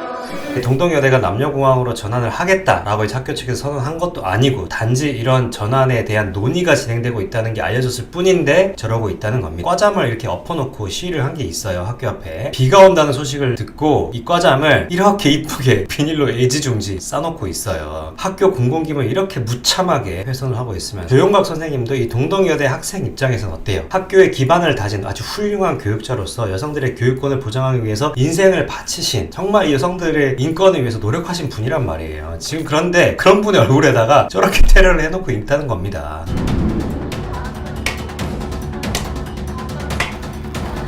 이준석 후보는 결과에 따른 갈등 사항만 이야기하고 있습니다. 과연 그게 문제를 풀 수 있는 길이라고 생각합니까? 그 원인이 무엇인지 그게 말씀 주시죠. 사회통합이라고 생각하십니까? 그 원인이 무엇인지. 그래서 다른 걸 하나 물어보겠습니다. 지금 농촌에서는 일당 11만 원이 돼도 이주노동자가 없어서 난리입니다. 그럼에도 이준석 후보는 이주노동자에게 차등임금제, 그러니까 최저임금을 다르게 설정하자고 공약했습니다. 우리 근로기준법 제6조는 국적에 따른 차별을 금지하고 있습니다. 알고 계시죠? 1998년 비준한 고용 및 직업상의 차별에 관한 ILO 협약에서도 출신국에 따른 차별을 엄격히 금지하고 있습니다. 어떻게 이런 공약을 낼 수 있습니까? 네. 캐나다 같은 경우에도 외국 노동자에 대해서는 규정을 완화한 사례가 있고요. 그리고 지금 법 얘기하셨는데 당연히 법 개정을 상정해서 말씀드리는 거고요. 현재 OECD 국가 중에도 외국인이라고 최저임금을 다르게 적용한 나라가 있습니까? 미국 제가 말씀드리지 않습니까? 자, 일부 국가에서 시도했다가 내국인 일자리를 뺏는다고 폐지한 제도입니다. 아니, 제가 아시겠습니까? 미국 말씀드렸는데 왜 미국이 아니라 OECD 말씀하셨는데 미국은 외국인하고 내국인을 차등하는 데를 있느냐고 묻는 네, 권영국 후보 시간 다 쓰셨습니다. TFWP 프로그램 제가 말씀드렸지 않습니까? 캐나다에서 유지했었다고. 그렇게 이야기하면 안 됩니다. 늘 왜 갈라치지 않습니까? 부모님 여쭤보고 싶은 게요. 간병비 관련해가지고 결국 보장성을 높여야 된다라는 정책을 내셨는데, 근데 이게 금액으로 따지면 한 연간 15조 정도까지 이제 될 수 있다고 합니다. 2033년 되면은 마이너스 30조 정도로 적자가 난다 이런 얘기가 나오고 있습니다. 이거의 재원 마련은 어떻게 되는 것입니까? 저는 우리 의료보험 재정 지출 중에서 예를 들면 지금 의료 쇼핑 같은 거 있지 않습니까? 너무 무제한적으로 이 병원 저 병원 다니는 게 있고. 한 중국인 유학생이 올린 영상입니다. 한국 치과에서 스케일링과 발치를 했는데 38,500원밖에 들지 않았다. 너무 싸다면서 영수증 사진을 보여줍니다. 2년에 한 번 공짜 건강검진 등 한국 건강보험제도를 활용하는 방법을 설명합니다. 중국에선 한국 건강보험제도를 하오양마오라고 부른다고 합니다. 양털을 뽑는다는 뜻인데 의역하면 거저먹는다, 대박 할인, 취업이나 유학으로 한국에 온 외국인은 건강보험에 가입할 수 있죠. 특히 일부 중국인이 피부양자 자격으로 가족을 입국시킨 뒤 건보 혜택만 누리고 바로 출국시키는 사례가 있어 왔기 때문입니다. 통계적으로도 보험료보다 더 많은 급여비를 타간 외국인은 중국인이 유일했습니다. 한 외국인은 입국 직후 사위의 피부양자로 가입한 뒤 2주 동안 간지러한 치료를 받아 건강보험에서 9천만 원이 지급됐고요. 또 입국 후 넉 달 동안 협심증으로 진료받고 치료가 끝나자 곧바로 돌아가 공단이 2,600만 원을 부담한 경우도 있었습니다. 중국인은 상황이 다른데요. 같은 해 중국인들을 상대로 건강보험은 109억 원의 적자를 봤습니다. 국민건강보험 취득 내국인이 2020년 29만 4천여 명에서 지난해 26만 2천여 명으로 줄었습니다. 반면 외국인 취득자는 크게 늘었습니다. 사실 그 부분 지출이 너무 많기 때문에 그 부분에 대한 통제들을 좀 하면 상당 정도의 재정 절감이 가능하지 않을까 그렇게 생각합니다. 그렇게 해서 보통 줄일 수 있는 게 2조 원 정도, 3조 원 정도로 얘기합니다. 그러니까 그런 거 말고 현실적인 재정 대책 있으십니까? 그게 제일 크다고 생각해요. 2, 3조 규모라니까요. 15조 하신다면서요, 방금. 내가 언제 15조 한다고 그랬어요? 본인이 그렇게 주장하셨어요. 자, 이준석 후보의 특성이 그런 것인 것 같은데 상대가 하지도 않은 말을 한 걸로 전제를 해가지고 15조는 본인이 주장한 거죠. 15조를 어떻게 마련하겠냐. 이렇게 말하면 안 되는 거죠. 그러면 마이너스 30조인데 어디가 여유라는 것이 한번 설명해 주셔야죠. 예. 그럼 다시 30조 쓸까요? 아니요. 제가 보충하는 겁니다. 이건. 이 규칙을 좀 지키시는 게 중요하잖아요. 얘기하십시오. 그 시간이 끝나버려요. 계속 말씀하시면 됩니다. 네. 네. 상대가 하는 말들을 왜곡하거나 특정 부분을 빼가지고 짜집기를 하거나 이렇게 해버리면 그거는 대화를 하는 게 아니라 사실 시비를 건다고 하죠. 건강보험료를 그럼 그에 걸맞게 많이 올려야 되는 상황이 오지 않겠느냐라는 질문 드리는 건데 올려야 됩니까? 본인이 생각하는 대안은 뭔지 한번 말씀해 보시죠. 제 질문인데 제 주도권 질문인데 아니 30초가 남았잖아요. 네. 저한테 질문을 역으로 하시면 안 되는 겁니다. 원래 룰상. 질문도 답의 일부예요. 그 중간에 좀 안 끼어들면 좋겠어요. 말을. 결국 건강보험료 인상해야 된다는 걸 인정하지 않으시고 저에게 훈계하듯이 이제 말씀하시면서 끝난 거 아니겠습니까? 대통령이라는 자리는 엄청나게 윗물 중에 윗물인데 윗물이 맑아야 아랫물이 맑지. 대통령이 이렇게 부정부패와 온갖 그 의혹을 가지고 이재명이 예전 선거법 사건 당시 판사들에게 미리 손을 써놓았다라는 이재명 측근의 육성 파일도 JTBC 뉴스를 통해 공개된 바 있습니다. 대부분 아니 우리한테 다 있어. 우리가 대법원 하잖아. 그동안에 작업해놓은 게 너무 많아가지고. 허위사실 유포로 대법원 유죄 취지 파기환송까지 당한 사람이 그 당의 대선 후보 이재명 아닌가요? 또한 선거법에서 허위사실 유포를 빼거나 완화하자고 주장하는 속보이는 집단이 민주당 아닙니까? 허위사실 유포라는 것은 이재명이 걸렸을 땐 없어져야 하고 반대쪽을 공격할 때는 있어야 하는 법입니까? 대한민국의 모든 법은 이재명을 피해가야 하고 일반 국민들에게만 엄격히 적용되어야 하는 겁니까? 대통령에 당선되면 유죄가 나올 재판은 받지 않는다는 이 끔찍한 반민주 독재법은 혹시 당신들이 고발한 국민의힘 후보가 당선되어도 적용됩니까? 아니면 그때 가서 또 말과 얼굴을 바꾸실 건가요? 대부분 저에게 메시지를 보내신 분들이 이 자료의 진실을 궁금해하시는 것에 앞서서 저의 안전을 걱정하고 계신다는 것이었습니다.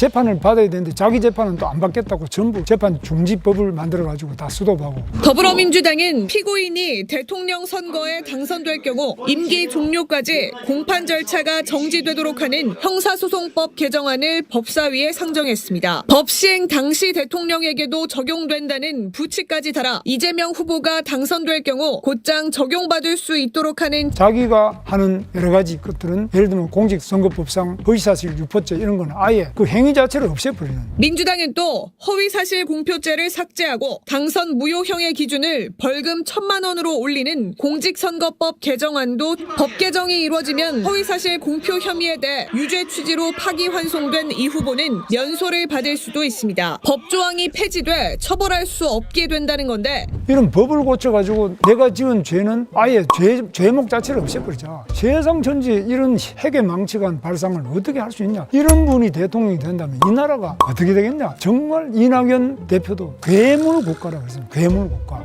괴물 독재국가 출현을 막는데 그가 가장 적합한 후보인 것은 분명한 사실입니다. 네, 저한테 부정부패 이미지를 씌우려고 노력하시는데 제가 그거 하나 물어보겠습니다. 김문수 후보 그 정치자금 4번인가 3번인가 그 부정자금 받은 걸로 그 캠프에 있는 아주 가까운 사람 다 처벌받았죠. 부정해서 수급한 정치자금이 4억이 넘던데 그거 본인은 몰랐다는 이유로 다 처벌을 면했지 않습니까? 진짜 몰랐어요. 그럼 부하들이 다 그 책임을 지면 김문수 후보님 주장에 의하면 연대 책임으로 당연히 책임을 져야 되는 거 아닙니까? 불법 대북 송금 혐의로 기소된 이화영 전 경기도 평화부지사가 항소심에서도 실형을 선고받았습니다. 재판부가 쌍방울그룹의 대북 송금은 이재명 당시 경기지사의 방북비를 대납한 것이라고 판단한 건데 김문수 후보는 내란 세력 그 자체, 그 이론 또는 최소한 내란 세력을 비호하는 비호 세력으로 보여요. 그래서 이런 의문들이 있습니다. 김문수 후보는 윤석열 아바타다. 문 후보께 묻겠습니다. 제가 MB의 아바타입니까? 김문수 후보는 윤석열 아바타다.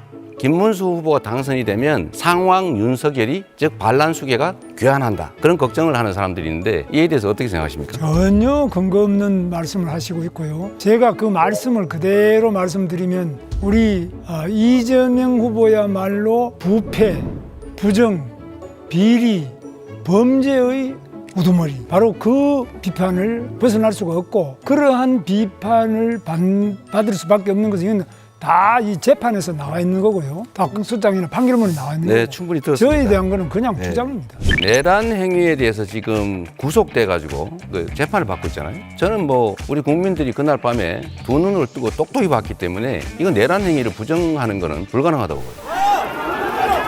기자들 때려! 경찰들 기자들 때려! 이게 뭐예요? 깼다! 안기령! 떨어져! 안기령! 떨어져! 움직이지 마! 부끄럽지도 않냐? 와, 안기령 위원장님. 부끄럽지도 않냐고!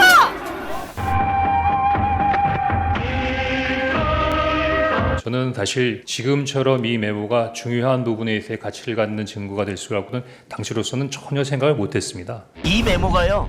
나중에 정확하게 사람 이름이 기재된 3번째, 4번째 메모로 갔다고 하는 것은 거의 진화론에서 얘기하는 단백질 덩어리가 사람으로 진화했다는 것보다도 훨씬 더 믿기 어려운 이야기입니다.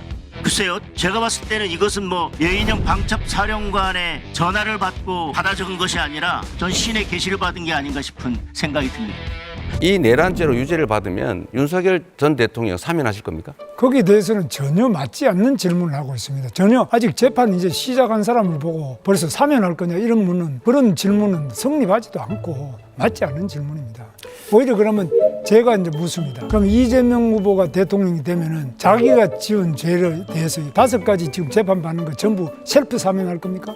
그건 이론적으로 불가능하죠. 서울고등법원 재판부건 대법원이건 일단 법원에서 재판을 중단하면 검찰이 불복할 방법은 없습니다. 임기 5년 동안 재판 중단되는 겁니다. 대통령은 헌법상 불소추 특권을 갖습니다. 대통령 직무수행 권한이 침해됐다면서 법원을 상대로 권한쟁의 심판을 청구할 수 있습니다. 권한쟁의 심판을 내면서요. 또 가처분 신청이라는 것도 같이 할 수 있습니다. 헌재 판단이 나올 때까지 재판을 잠정 중단해달라고 요청할 수 있는 거죠. 권한쟁의 심판은요. 9명 중 5명 이상, 그러니까 과반으로 결론이 납니다. 4명을 확보했으면 1명만 더 설득을 해도 재판 중단이 가능한 겁니다. 대통령의 불소추 특권이요. 헌법 규정입니다. 그러니까 헌법 해석 권한은 헌법재판소에 있잖아요. 그렇기 때문에 만약 재판 중단 결정이 나오면 법원은 그 판단을 따라야 합니다. 이 후보가 파기환송된 사건 말고도요. 대장동, 대북송금, 법인카드, 위증교사까지 모두 5개거든요. 이 재판들이 모두 중단될 수도 있습니다. 민주당은 벌써요. 현직 대통령에 관한 재판은 중단하도록 한다. 이런 형사소송법 개정안을 논의 중입니다. 최 부총리 탄핵안이 본회의에서 처리되면 이주호 사회부총리 겸 교육부 장관이 대통령 권한대행직을 넘겨받게 됩니다. 초유의 대통령 대행의 대행이 탄생하게 되는 겁니다. 문제는 추가 탄핵소추나 사이로 국무위원 수가 11명 아래로 내려가는 경우입니다. 이주호 권한대행과 유상임 과학기술정보통신, 조태열 외교, 김영호 통일장관까지 자리에서 물러나거나 탄핵 소추된다면 국무회의는 무력화됩니다. 그렇게 된다면 정부는 법안에 대한 거부권 행사를 할 수 없고 국회의장이 법안을 공포할 수 있게 됩니다. 민주당이 형사소송법과 공직선거법 개정안을 정부의 거부권 행사를 피해 통과시킬 수 있다는 얘기입니다. 이준석 후보는 술 드시다가 그때 알아서 집에 가서 샤워하고 거기서 이렇게 시간 끌고 있다는 게 도저히 납득이 안 되는데 해명을 한번 해봐 주시죠. 집에 가까운 위치에 있었고 그리고 식사 자리에 있던 다른 의원도 똑같이 했습니다. 그리고 제가 말씀드리지만은 제가 안 들어가려고 했다는 말씀은 허위 사실입니다. 제가 들어가려고 노력하던 모습이 다 찍혀 있는 것이고요. 거기서 말다툼을 하고 있을 때 옆에 누군가가 의원님 담 넘어서 들어가셔야 됩니다 하니까 시끄러 임마 이러면서 말 막았잖아요. 그때는 다른 이미 사람들은 표결이 거기 끝난 있다가 뒤였습니다. 넘어서 옆으로 해서 담을 넘어갔거든요. 그때는 이미 표결이 끝난 뒤였습니다. 한참 뒤였습니다. 이재명 후보님, 그 헌법 8조 잘 아시죠? 네, 뭐 조문 정확하게 기억 못 하겠네요. 말씀해 보세요. 정당에 관한 부분이니까 모르시죠. 그러니까 정당을 민주적으로 운영해야 된다는 내용이 헌법 8조의 2항인데요. 제발 그 헌법대로 정당을 운영하셨으면 좋겠다 그런 생각을 했습니다. 사실 민주당의 운영을 보면요, 정당 내부의 민주주의의 실종이란 말을 들은 지 오래고요. 정당의 당원 같으면은 국가의 헌법과도 같은 것입니다. 근데 이 당원 같은 것을 막 바꾸고 그러세요. 그래서 그 민주당의 당원을 보면 80조에 보면은 여러 가지 범죄 혐의가 있으면은 당직이 기소 시에 정지되게 돼 있는데 그것도 이제 마음대로 바꾸시고 이렇게 하는 모습을 보면서 1심 유죄 나오자마자 당원 80조가 삭제됐거든요. 이렇게 당의 존립 근거가 되는 당원을 이렇게 마음대로 바꿔버리고 위인 설법 아니겠습니까? 이재명을 구하기 위해서 공판 정찰을 중단한다는 얘기예요. 북한에 김정은 체제나 볼 수 있는 거 아닌가요? 더불어민주당은 역사에 없을 정도로 당원 중심의 민주적 정당으로 바뀌었고 강하고 유능한 정당으로 바꿔서 대한민국 정치사에서 가장 큰 야당의 승리를 이뤄냈고 가장 강력한 수권 정당이 됐습니다. 3장짜리도 보입니다. 상단에 빨간 화살표 모양이 붙어있는 화살표 투표지도 나왔습니다. 안 나오면 섭섭한 신권 투표지. 한 장씩 절취하여 교부하는 1년 번호를 한꺼번에 여러 장 자르다 만 투표지. 새 종이 같은 빳빳함은 차치하고 이런 잔여물이 롤 용지에서 나올 수 있나요? 투표용지는 분류 시 종이가 걸리는 것을 방지하기 위해 종이가 접힌 후 원 상태로 회복하는 기능이 적용된 특수 재질을 사용하고 있습니다. 접힌 자국이 없는 투표지가 돈다발처럼 묶여 다량 발견된 것이 선거 결과 조작의 증거는 될 수 없습니다. 선관위의 궤변대로라면 이런 투표지들은 모조리 가짜 투표지가 되겠군요. 우리 사무총장께서는 빳빳한 투표지, 다시 접은 것들이 회복되는 이런 투표지가 가능하다고 생각하시냐 이걸 여쭤보는 거예요. 그 부분은 제가 잘 모르겠습니다, 사실. 남의 당 얘기하기보다는 개혁신당은 그 허은하 대표를 그렇게 강제적으로 조치를 하지 않았습니까? 또 김용남 의원도 개혁신당 아닌가요? 그리고 당내 자금 사용 관련해서 부패 혐의로 고발당하고 그랬던 것으로 아는데 시간 지났는데요. 그런 점도 살펴보시기 시간 바랍니다. 지났다니까요. 예. 뭐 허은하, 김용남 그렇게 좋으시면은 허은하 의원님이 말씀하신 거 제가 이재명 대표에 대해 평가한 거 읽어드리면요. 매표 포퓰리즘 하는 사람이다. 한국판 차베스다. 13조 원 투자해서 우리 국민 1인당 25만 원, 가구당 100만 원 지역화폐로 지급해서 국민들도 숨통 좀 트이고 동네 골목 상권도 좀 사는 경기 회복 좀 하자는데 물가 오를 염려가 있다고 반대합니다. 아니 그럴 것 같으면 왜 25만 원만 줍니까? 국민 1인당 한 10억씩 한 100억씩 줘도 되는 거 아니에요? 그렇게 되면 어떤 결과가 나오는지 뻔한 거 아니겠습니까? 김용남 의원은요, 이재명은 대통령커녕 성남시장의 자격도 없다. 경기도민이 낸 세금으로 횡성 한우보다 더 맛있다는 횡령 한우를 사 먹었으면 죄값을 치러야 된다. 두 사람은 경기도지사를 지낸 공통점이 있는데요. 재직기간 업적을 비교했더니 결과가 충격적입니다. 우선 김문수 후보 1. GTX, 2. 판교 신도시, 3. 동탄 신도시, 4. 광교 신도시, 5. 다산 신도시, 6. 판교 테크노밸리, 7. 이천 하이닉스, 8. 파주 LG 디스플레이, 9. 삼성 반도체 평택 캠퍼스, 10. 하남 스타필드, 11. 파주 여주 시흥 아울렛, 12. 이국종 중증 외상센터, 13. 경기도 청렴지수 1위. 자, 이번에는 이재명 후보 1. 대장동, 2. 백현동, 3. 지역화폐 코나아이. 이 정도인데요. 이거는 업적이라기보다는 혐의에 가깝지 않나 싶은데, 그나마 업적이라 주장하는 계곡 자리세 상인 퇴거도 남양주시장의 업적을 슈킹한 것이라는 평가가 지배적입니다. 엄청난 업적을 남긴 경기도지사 시절 김문수, 기본소득 한다며 경기도에 1조 5천억의 빚을 남긴 이재명. 이런 부분도 반영해가지고 같이 데려가셨으면 좋겠다, 이런 말씀드립니다. 지금 재판받는 거 보면은 2019년부터 2021년 10월까지 과일만 2,791만 원 정도 법인카드로 사셔가지고 사적 유용 때문에 재판받고 계신 거거든요. 259번 과일을 사주셨는데 2,791만 원어치 드셨어요. 과일이 평균 가격으로 보니까요, 뭐 종류가 다양하겠죠. 1kg에 10,000원 정도 하던데요. 이 기준이라면은 2,800만 원어치의 과일을 2년 동안 드셨으면은 2.8톤입니다. 혹시 집에 뭐 코끼리 같은 거 키우십니까? 그래서 엉터리라는 거예요. 그거는 제가 쓴 일도 없고 그 쓴 거 본 일도 없고 실무부서에서 과일 거래를 했다는데 그걸 제가 어떻게 합니까? 그걸 전부 제가 횡령을 했다, 지시를 했다, 알고 그랬다라고 기소를 했는데 그게 바로 엉터리 기소라는 뜻이고요. 그 사건에서는 제가 그걸 지시한 것으로 보여진다라고 기소를 했는데 그런 근거 자료가 한 개도 없어요. 지금 수사 중인 이재명 대표의 여러 의혹과 관련해서 숨진 사람이 벌써 5명입니다. 그중 4명은 극단적인 선택을 했습니다. 그간 이 대표 주변에서 어떤 비극들이 벌어졌는지 다시 돌아봤습니다. 이재명 대표에 대한 수사가 진행되던 2021년 12월 대장동 사건의 핵심 인물이었던 유한기 전 성남도시개발공사 본부장이 극단적 선택을 했습니다. 열 하루 뒤엔 대장동 사업 실무자였던 김문기 성남도시개발공사 1처장이 숨진 채 발견됐습니다. 방송의 1월에는 쌍방울그룹 측이 이 대표의 변호사 비용을 대납했다는 내용의 녹취록을 제보한 이모 씨가 호텔에서 숨진 채 발견됐는데 그의 죽음을 둘러싸고는 여러 의혹들이 쏟아졌습니다. 대선 이후인 지난해 7월에는 부인 김혜경 씨의 법인카드 부정사용 의혹 수사 과정에서 사용처를 조작하는 데 관여했다는 의심을 받은 핵심 참고인 A씨가 숨졌습니다. 김혜경 씨의 수행비서 역할을 했던 MO 사무관의 지인으로 언론 인터뷰에서 대통령의 국회 해산권에 대해 긍정적으로 생각한다. 윤석열 전 대통령에게 그 권한이 있었다면 개업을 안 했을 것이다. 이렇게 말했어요. 정말 이 얘기 듣고 무서웠습니다. 저는 매우 이준석 후보가 전도양양한 저는 정치인이라고 봤는데 이 나쁜 정치만 자꾸만 제도화하려고 하는 거나 아니면 이런 걸 옹호합니까? 40대 윤석열을 보는 것 같아서 매우 유감입니다. 사실 제도를 말씀하시는 거라면은 아까 권영국 후보께서는 비례대표제의 확대를 좋아하시는 거로 보였습니다. 그게 내각제적 요소를 도입하는 겁니다. 국회 해산권이라는 건 실제 내각제 국가에서 많이 운영되는 거고요. 국회 해산권이라는 것이 뭐 가가지고 군대를 통해서 해산하는 게 아니지 않습니까? 해산되면 다시 선거를 하자는 의미로 국민의 민의를 묻자는 취지에서 도입되는 것이 국회 해산권인데요. 그게 내각제적 요소를 도입하는 것인데 거기에 대해서 반대하시면은 아까 비례대표제가 맞지 않지 않습니까? 2초 드렸어요. 아니 그러니까 잠깐만 얘기 드리세요. 의원 내각제에서는 당연히 국회 해산권이 있죠. 총리 불신은 당연히 할 수 있고 서로 견제가 됩니다. 그런데 우리나라는 대통령제예요.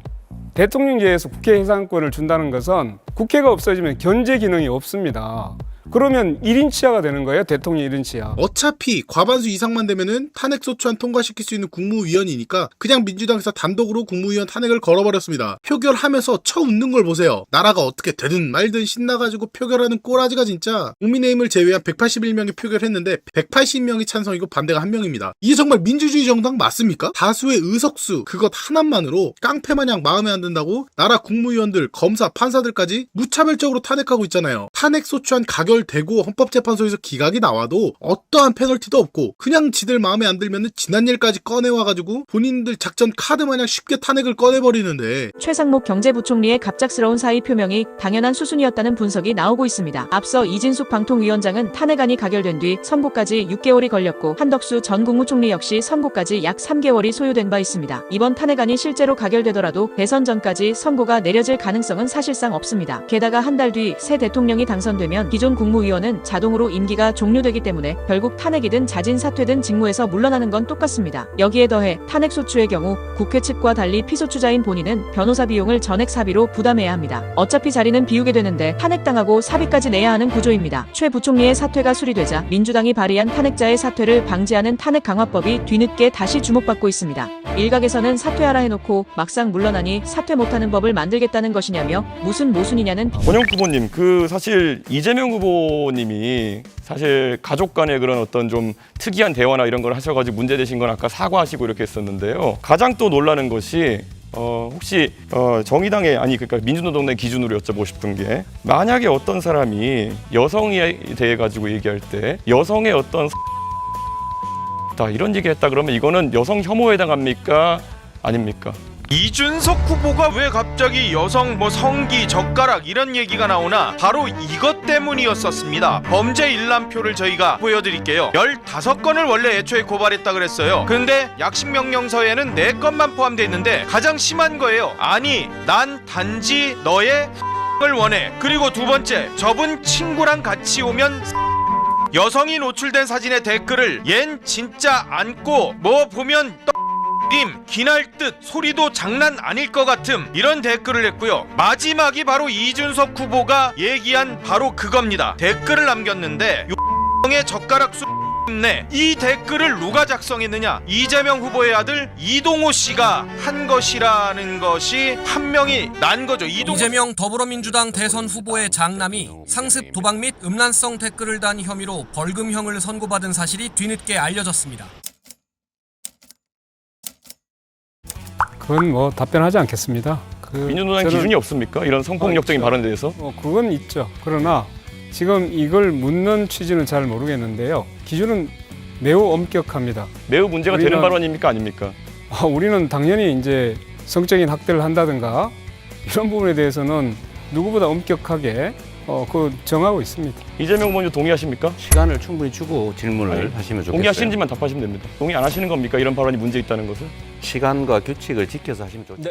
윤석열 대통령은 권력을 독점하겠다, 자신들의 부정 비리를 막겠다, 이런 일념으로 계엄을 선포했죠. 지금 대한민국은 당장 무너져도 이상하지 않을 정도의 풍전등화의 운명에 처해 있습니다. 친애하는 국민 여러분, 저는 북한 공산 세력의 위협으로부터 자유 대한민국을 수호하고 우리 국민의 자유와 행복을 약탈하고 있는 파렴치한 종북 반국가 세력들을 일거에 척결하고 자유 헌정 질서를 지키기 위해 비상계엄을 선포합니다. 결론적으로 한번 물어보겠습니다. 계엄 해제를 우리 국민의힘 의원들이 대부분 참여하지 않았어요. 계엄 해제했어야 된다고 보십니까? 하면 안 됐다고 보십니까? 계엄 해제를 빨리 해서 바로 해제가 됐지 않습니까? 아니, 제 말은 그런 결과를 묻는 게 아니라 본인이 그에 대해서 어떤 입장이냐. 계엄은 해제됐어야 된다.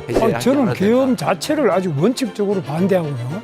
제가 계엄은 저는 절대 반대고 계엄 해제는 더 말할 것도 없이 있을 수 없는 거예요. 우선은 국회에서 국무위원들 사과할 생각 없느냐, 기립해서 사과해라 그랬을 때 유일하게 일어나지 않으셨거든요. 사과할 생각이 없었던 겁니까? 일종의 그런 군중 재판식으로 소영교 의원이 사과를 하라고 사과를 했는데 더불어민주당 중심으로 해서 전부 고함을 지르면서 전 국무위원들이 일어나서 100배 사죄를 하라든지, 이거는 일종의 폭력이지 국회도 아니죠. 그러면 그 다음 단계를 한번 물어보죠.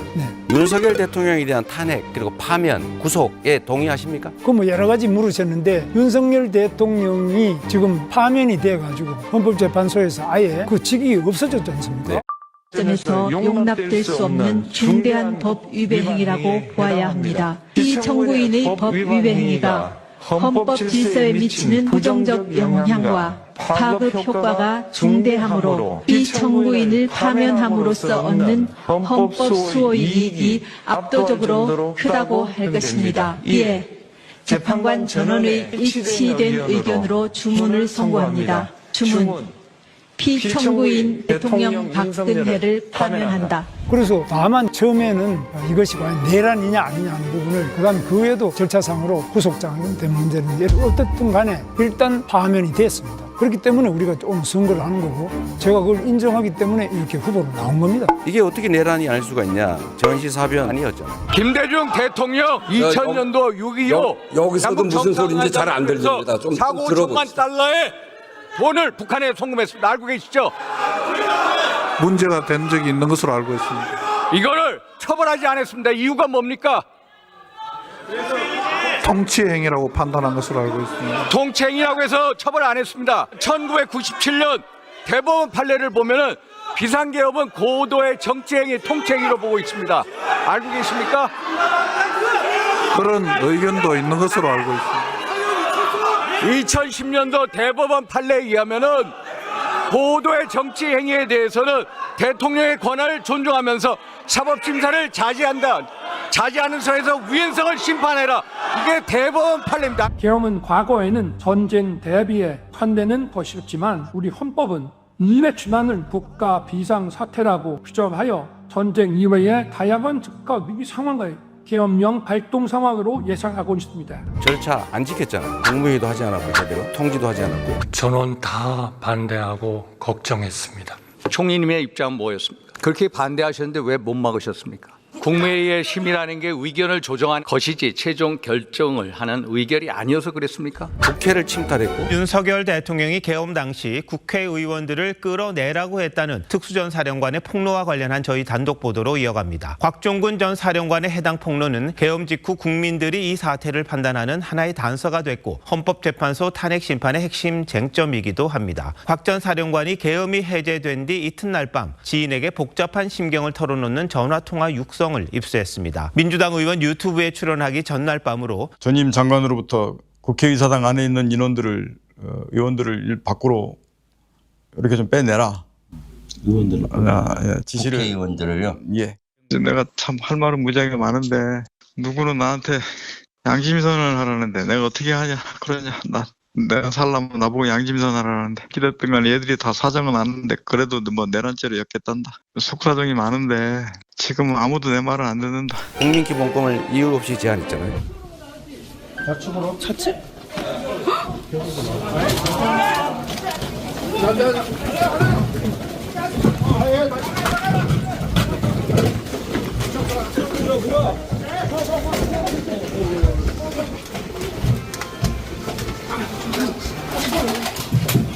왜 가져가요? 안 찍히는데 왜?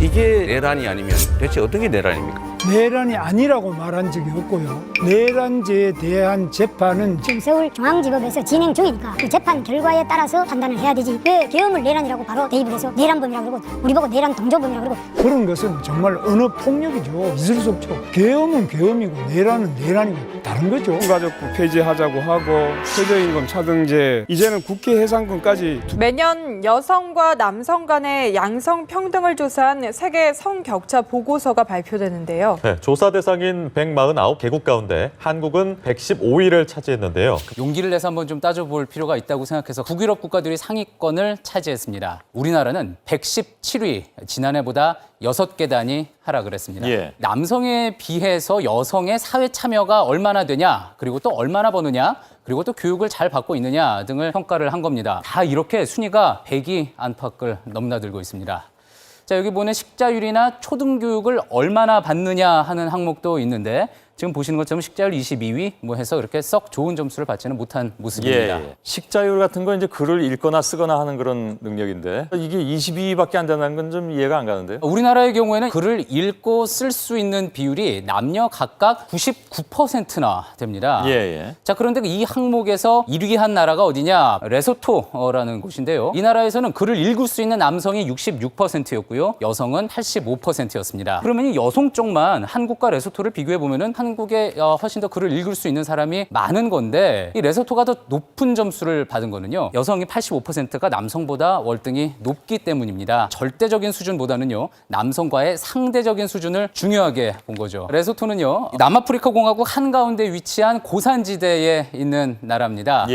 경제적으로 어려워서 남성들이 나라 밖으로 많이 떠나는데요. 아버지나 남편이 없는 가정이 50%가 넘는다고 합니다. 그러니까 어찌 보면은 글 읽는 여성이나 교육을 받은 여성이 남자보다 훨씬 더 많을 수밖에 없는 그런 상황인데요. 양성평등을 매기는 이 전체 순위에서도 38위입니다. 우리보다 훨씬 높은 거죠. 또 그리고 아까 봤던 그 식자율처럼 나라별 특수한 환경, 이게 잘 반영이 안 된 또 항목이 있는데 그게 바로 대학 진학률입니다. 세계경제포럼 자료상으로는 우리나라 남성의 대학 진학률이요 111%나 됩니다. 여성은 84%에 그친 모습이죠. 그래서 예. 순위도 저렇게 100위 밖으로 벗어나 있습니다. 남성이 111%라면 이게 어떻게 이게 논리적으로 가능합니까? 일단 만 18세에서 22세까지요. 남성과 여성을 저렇게 분모로 둡니다. 예. 그런 다음에요. 나이에 상관없이 전체 대학생 중에서 남학생과 여학생을 또 각각 분자로 해서 대학 진학률을 구하는 겁니다. 자, 그런데 우리나라의 경우에는요. 군대 가 있는 휴학생도 모두 대학생으로 간주를 했기 때문에요. 이렇게 남성의 대학 진학률이 확 높아진 겁니다.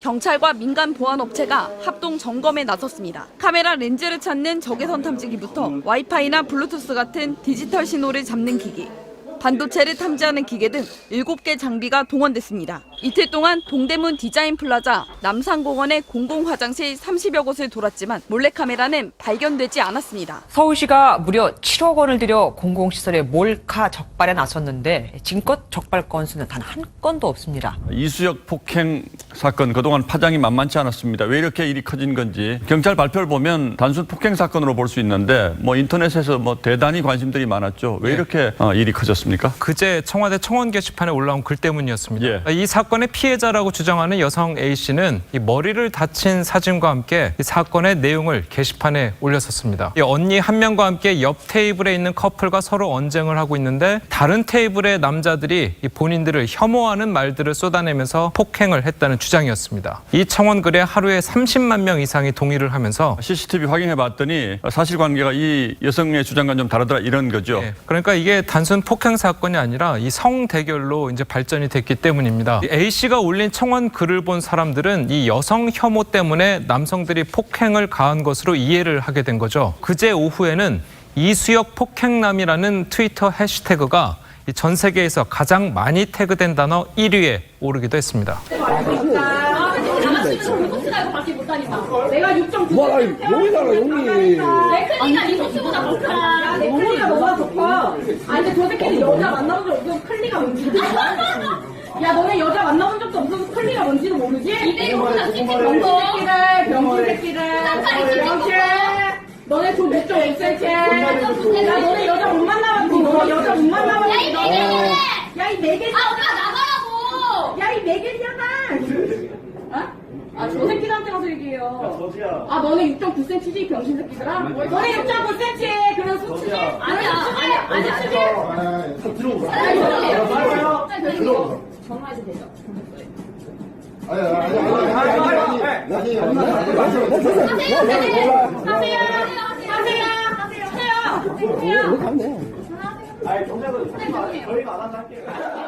허위신고로 20대 남성을 성범죄자로 몰아 무고 혐의로 입건된 이른바 동탄 화장실 사건 피의자 50대 여성이 검찰에 넘겨졌습니다. A씨는 경찰 조사에서 복용하던 약을 과다 섭취했는데 당시 화장실에서 피해자의 그런 행동이 느껴졌던 것 같다며 앞서 지난달 23일 오후 5시쯤 경기 화성의 한 아파트 단지 화장실에서 A씨가 20대 남성이 여자 화장실에 들어와 성적 행위를 저질렀다고 신고했는데 허위 사실임이 드러나 큰 논란이 됐습니다. 특히 이 과정에서 신고를 받은 경찰관이 해당 남성을 향해 떳떳하면 가만히 계시라는 등의 발언을 한 사실도 알려져 공분이 일었습니다. 근데 그런 적 없어요? 무슨 소리야? 네 없죠 당연히 없죠. 그냥 가만히 그냥 기다리세요. 저는 아는 게 없어요. 이 남자분이 자기 주장을 얘기하려고 하니까 말을 다 끊어버려요. 관심도 없는 거예요. 남자 쪽 주장에는. 말을 하려고 하니까 그 얘기하지 말고 일단 연락처 주고 정식적으로 경찰서 와서 진술을 해라 이 말을 하고 있죠. 양쪽 말 다 들어봐야 되는 거 아닌가요? 일단은 여자 말만 듣고 보소를 접수하고 남자는 자기 입장을 말하려고 하니까 말 다 끊어버리고 일단은 나와라 얘기하고 있는데 첫 번째, 참지 않는 MZ의 특징이겠죠. 예전에는 실제 피해자라 하더라도 사회 분위기상 성폭력 피해 사실이 알려지는 것을 두려워해서 참고 지는 경우가 많았죠. 그런데 요즘에는 사회 분위기가 많이 바뀌면서 절대 참지 않습니다. 두 번째는 무고죄를 가벼운 범죄로 여기는 사회적인 풍조입니다. 합의된 것도 아니고 아무것도 없는데 성범죄를 무고 그럴 수도 있는 거 아니야? 판사님들이나 많은 수사관님들도 그렇게 보는 것 같은데, 이런 사회 풍조가 만연하니까 무고하게 거짓으로 고소를 하면서도 양심의 가책을 안 받는 거죠. 세 번째, 고소에 어떤 이득이 있다는 거죠. 무죄를 입증하지 못하거나 합의가 안 되면 무조건 실형이라는 걸 정해져 있으니까 합의가 5천이야. 와, 이거 대박인데? 이런 것들을 악용하는 사람들이 생겨날 수밖에 없게 된 거죠. 그에 반면 고소에는 리스크가 전혀 없죠. 남자 인생 하나 담그려고 무고로 고소를 했어. 그런데 내가 질 리스크는 거의 없단 말이에요. 거의 로우 리스크에 슈퍼 하이 리턴이면 이거 안 할 이유가 없잖아요. 다섯 번째는 어차피 경찰은 내 편이다. 무고죄는 또 무죄 추정이야. 그래서 수사기관이 알아서 방어를 다 해줘. 내가 기분이 상하면 바로 고소를 날려버리는 겁니다. 이런 사건은 피해자의 목소리가 증거입니다. 군기 훈련을 받다 쓰러져 결국 사망한 육군 훈련병이 지나친 운동의 결과로 나타나는 근육 파열 등의 증상을 보인 것으로 전해졌습니다. 군 당국은 군기 훈련을 지시한 중대장과 부중대장 2명을 직무 배제하고 과실치사 등의 혐의로 경찰에 이첩했습니다. 가혹한 군기 훈련으로 훈련병을 숨지게 한 혐의로 수사를 받고 있는 육군 12사단 중대장이 휴가를 간 상태인 것으로 알려진 가운데 28도 땡볕에 책으로 채운 30kg 군장을 메고 선착순 달리기와 팔굽혀펴기 등을 하다 쓰러진 각 훈련병의 사이는 열사병에 따른 다발성 장기부전이었습니다. 재판부는 군기훈련 승인권자이자 상관인 중대장 강 씨에게 징역 5년, 부중대장 남 씨에게 징역 3년을 선고했습니다. 사망에 이르게 했는데 5년, 3년으로서 한다면 누가 군대에 와서 자기 온몸을 다 바쳐서 훈련을 받고 어떤 부모가 군대를 보낼 수 있겠습니까? 훈련병의 연결식이 지난달 30일 전남 나주에서 엄수됐죠. 그런데 이 연결식 날 극단적 성향의 여성 커뮤니티에서 축하한다. 수사 대상에 오른 중대장은 영웅이라는 조롱의 글이 올라왔던 것으로 확인됐습니다. 여성 극단주의 성향으로 분류되는 인터넷 사이트 워마드입니다. 얼차려를 받다 이틀 만에 숨진 훈련병의 실명을 거론하며 사망을 축하합니다라는 글이 지난달 30일에 올라왔습니다. 글 작성자는 고인의 영정사진을 낙서하며 외모를 비하하거나 빈소사진을 공개해 조롱하기도 했습니다. 해당 글에는 누가 죽든 남자가 죽으면 무조건 축하하면 된다. 남자가 죽으면 모두 단체로 축하 파티하고 치킨을 뜯어야 한다며 인신공격을 서슴지 않았습니다. 심지어 군기훈련 담당하신 분은 영웅으로 불리어야 한다는 내용도 발견됐습니다. 성매매 여성에게 1인당 최대 2,260만 원을 지원한다는 조례를 제정 중이에요. 인천시가요. 이미 대구, 아산, 전주에서는 조례가 제정이 됐고요. 수원시랑 성북구에서도 추진 중이에요. 그러면 성매매 안 하고 정직하게 알바 뛰고 해서 빚 갚고 생활비 벌고 학비 버는 학생들은 뭐가 되는 거죠? 현재 성매매는 그 자체가 불법이고 탈세인데 인공지능을 이용해서 동영상 속 얼굴을 다른 사람으로 바꿔놓는 기술이죠. 이른바 딥페이크 기술. 가짜 뉴스는 물론이고 음란물에까지 얼굴을 바꿔놓는 등 여성 연예인들의 피해가 커지고 있습니다. 특히 피해 여성 연예인 4명 중에 1명이 한국인 여성 연예인인 것으로 나타났습니다. 제가 지금 이제 약간 우려되는 게 이게 정부 측에서 하도 신속한 대응을 요구하다 보니까 지금 광주 같은 경우에는 광주에서 10대 모 학생이 동급생 얼굴 합성한 음란물을 지니고 있는 것 같다라는 신고가 접수되자마자 학생을 수사하고 이런 일이 발생하고 있거든요. 말 한마디면 실제로 지금 동급생에 대한 수사가 이루어지는 정도로까지 민감해진 상황입니다. 빨리 국민들의 불안을 종식시켜야 된다 이런 생각이고요. 지금 언론에서 보도되는 걸 보면은 저 텔레그램 봇 방에 22만 명 정도의 사람들이 들어가가지고 이것을 이용한다 이런 식으로 나왔는데요. 사실관계를 확인해 보니까 우리나라에서 만든 봇이 아니고 해외의 어떤 개발자가 만든 봇인데 전 세계적으로 22만 명 정도가 그 방에 참여 있는 것으로 보입니다. 그런데 텔레그램의 전체 사용자 수가 9억 명 정도 된다고 하는데 우리나라 사용자 수를 대입해 보면은 실제로 한 700명 정도의 한국인이 있다가 그냥 산술적인 계산이고 실제 그보다 많을지 적을지는 모르겠지만은 위험이 지금 과대평가되고 있는 것이 사실입니다. 알패스는 리얼 퍼슨 슬래시를 줄여 부르는 말입니다. 여기서 슬래시는 동성 커플을 지칭하는 은어죠. 실제 활동하고 있는 스포츠 스타나 유명 아이돌을 주인공으로 하드코어한 동성애 콘텐츠를 만드는 행위를 알패스라고 부릅니다. 이런 저질스러운 알패스 문화는 소위 팬픽이라는 그럴듯한 포장지에 쌓여 유통되고 소비됐죠. 그러다 래퍼 손신바가 이 알패스의 심각성을 자신의 인스타그램에 올리면서 공론화되기 시작합니다. 그는 미성년자를 포함한 실존 연예인들을 대상으로 변태적 수준의 성관계와 성고문 혹은 성폭행하는 상황을 설정한 수위소설들로 가득 차 있다고 말하며 이 알페스가 명백한 성착취 범죄임을 강조했습니다. 래퍼 BY도 이 알페스 논란에 대해 비판하는 글을 올렸는데요. 남녀를 막론하고 사람이 사람에게 범죄하면 안 되지 라며 알페스는 성범죄다 라는 해시태그를 달기도 했습니다. 본인이 본인 그룹 멤버와 하드코어한 동성애 섹스를 하고 있는 소설이 여기저기서 소비되고 있는 겁니다. 이런 걸 써서 심지어 돈을 받고 팔고 있어요. 이래놓고 이걸 팬픽이다, 다 그들을 위한 거다 이러고 있죠 지금. 청와대 게시판에 실제로 올라온 청원글입니다. 제목부터가 일단 취향을 존중해주세요 입니다. 알페스에 대해 말하려 합니다. 알페스는 나쁜 게 아닙니다. 싫어하시는 분도 있지만 좋아하시는 분들도 있습니다. 싫어하시는 분들 때문에 하나의 취미를 잃습니다. 거기에 이 문제는 아이돌 회사 측에서 하지 말라면 하지 않고 아무 말 없으면 해도 된다고 생각합니다. 그렇게 따지면 엠번방에서 성착취물을 돌려보던 사람들도 본인 스스로는 그 착취물을 좋아했을 겁니다. 그 사람들이 내가 좋아하는데 내 취향을 존중해달라 라고 말하는 것과 똑같죠. 알페스의 문제는 이 음란물을 사고 파는 시장까지 형성돼 있었다는 것이라며 심지어 요청자가 돈을 주면 원하는 사람 얼굴로 성착취물을 만들어주는 서비스도 있었다고 비판했죠. 그러면서 이번 알페스 사태를 제2의 엠번방 사태다라고 규정했습니다. 아니 잠깐만, 체육 선생님은 음악 선생님의 볼록 튀어나온 그곳 가로치고 자지 가로 닫고 을 더듬기 시작했다. 그러자 체육 선생님은 야릇한 신음을 뱉으며 얼굴이 붉어졌다? 야 이거 뭐야? 뭐해 줘 읽지마. 아니 체육 선생님하고 음악 선생님 둘 다 남자 선생님이잖아.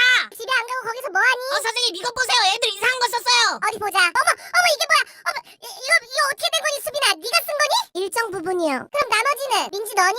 네. 너희들은 안 되겠다. 너희들은 내일부터 학교 끝나고 집에 가지 말고 방과 후에 학교에 남아서 교내 글짓기 대회 준비할 수 있도록 하자. 알겠지? 네. 그래 조심히 들어가렴. 네, 선생님 안녕히 계세요. 아니 선생님 이건 아니잖아요. 선생님.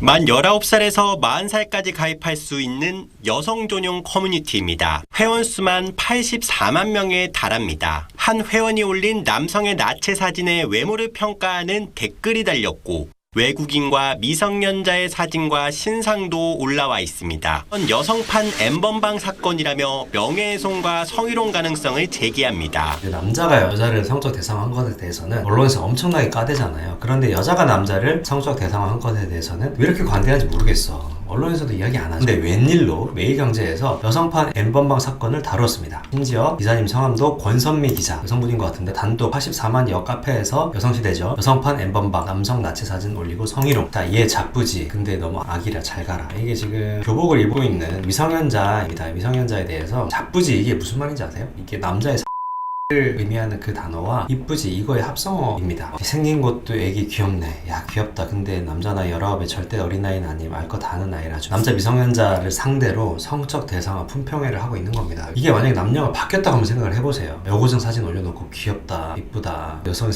지칭하면서 뭐 이쁘지 이런 얘기들이 뭐 오고 간다고 생각을 해보세요. 이거 진짜 언론에 대서특필이 되고 진짜 난리가 날 겁니다. 그런데 그 반대잖아요. 여자가 남자한테 하는 거는 잠잠한 회원이 84만이나 되는 가장 최대 커뮤니티에서 이런 일이 공공연하게 벌어지고 있다는 겁니다. 그리고 그게 다음 카카오 대기업에서 운영하는 다음 카페에서 이런 일이 벌어지고 있다는 거예요. 근데 이것을 리스트 보니까 애가 그 애 아빠라는 놈이구만. 자기네들끼리 돌려보는 그 리스트가 있다는 거죠. 데이팅앱 하는 미국 남자들을 모아놓은 이런 리스트가 다 있다는 겁니다. 이거 완전 개인정보 침해인데 아니 나 저번 주가 라밤바 갔는데 우통깐 몸 좋은 흑인이 스트리퍼 자처하고 있던데 올해 이런 거 꼭 먹어야지. 근데 바지도 벗은 겨? 맞나 보이네요. 크크. 이게 남녀가 한번 바뀌었다고 생각을 해보세요. 작년에 어떤 클럽 가서 몸 좋은 어떤 흑인 여성이 있던데 와 이런 애 꼭 먹어야지. 치마도 벗은 거야? 맞나 보이네. 이런 얘기를 한다고 생각해보세요. 그러면 이 여시가 가만히 있겠습니까? 언론이 가만히 있을까요? 근데 남자에 대해서는 아무 말도 없죠. 단독 기사 매경에서 나온 거죠. 먹어본 사람 아프리칸인가? 먹진 않았지만 남아공 아프리칸이고 잘 못함. 크기는 그냥 그랬어. 그리고 또 3번 만났는데 손도 안 잡으면 이거 어떻게 해야 돼? 어깨 잡아드리죠 고수님들. 햄이 먼저 잡아버리시죠. 큼큼. 나 이런 애랑 2주간 간보다 잤는데 아다였음. 맛있겠네요. 빠끈빠끈 미끈하다. 성적 대상화 당하고 싶어서 아주 몸부림을 치네요. 옷맴매 미친. 사진 더 없나요 햄. 근데 이게 뭐 다 벗고 찍은 것도 아니고 이거 수행복 사진 올릴 수 있잖아요. 근데 이거를 성적 대상화 당하고 싶어서 아주 몸부림을 친다 이렇게 표현을 하고 미군남 빅데이터 전차수 총망남. 여러 가지 차수가 있나 봐요. 이런 빅데이터에. 그러니까 전차수라고 하는 거죠. 주식을 귀걸이랑 색한 거 자연스럽게 말함. 동두천 아미. 백인 33대 평택. 노무현 전 대통령 코알라 합성사진 보내면 웃기다. 피부 개더럽고 크리피하다고 소문남. 피부가 막 크리스피, 크리피. 좀 이상하다는 표현인 것 같네요. 이상하다고 소문났다. 뭐 이런 얘기죠. 이런 것들 몇 살, 사는 곳, 가성비충 이런 얘기들이 있으니까 개인정보 유출이 완전 명예훼손인데 이 여시가 진짜 역겨운 게 뭐냐면 이 여성의 성상품만 진짜 기를 쓰고 제약시한다는 겁니다. 너무 이중적이라는 거죠. 보면 이제 최근 이 커뮤니티에는 여성을 성상품화한 행사라면 성인 페스티벌 KXF The Fashion 개최에 반대에 앞장섰다. 이들은 KXF를 성매매 엑스포라고 지칭하면서 열릴 예정이었던 지자체의 행사 중단 요청을 하는 청원에 동참하기도 했다. 성인 페스티벌은 출연진과 정식으로 계약을 체결하고 출연료 개런티를 주면서 데려와서 정상적으로 티켓 팔아서 합법적으로 하는 행사잖아요. 그런데 이 여시에서 하는 행동은 뭐예요? 일반인들 신상 털어가지고 성적 대상 해놓고. 아니 그래도 엠번방 사건에서는 자기들이 구린 거 알기 때문에 텔레그램에서 음성적으로 했잖아요. 이게 잘했다는 건 아닌데 여시는 어떻습니까? 이걸 국내 대기업인 다음 카카오에서 만든 카페에서 버젓이 하고 있는 겁니다. 남성 혐오 논란에 휩싸인 르노 코리아 사건을 프랑스 현지에서도 주목했습니다. 르노 코리아 측은 영상 중 일부가 사회적 논란이 됐다며 인사위원회를 열어 사안을 검토할 예정이라고 밝혔는데요. Le pouce contre l'index, c'est le signe de ce qui est très petit comme le sexe des hommes. C'est donc un geste qui exprime la misandrie, c'est-à-dire le contraire de la misogynie. 프랑스의 유명 뉴스 채널은 르노가 한국에서 스캔들의 중심에 있다 이런 뉴스를 다뤘습니다. 그러면서 어떤 제스처가 남성 혐오 표현이라면 한국에서 일어난 것이 의아한 일은 아니라고 말합니다. Ses motivations ne sont pas très claires pour le moment. Mais c'est pas par hasard que cette affaire se passe en Corée.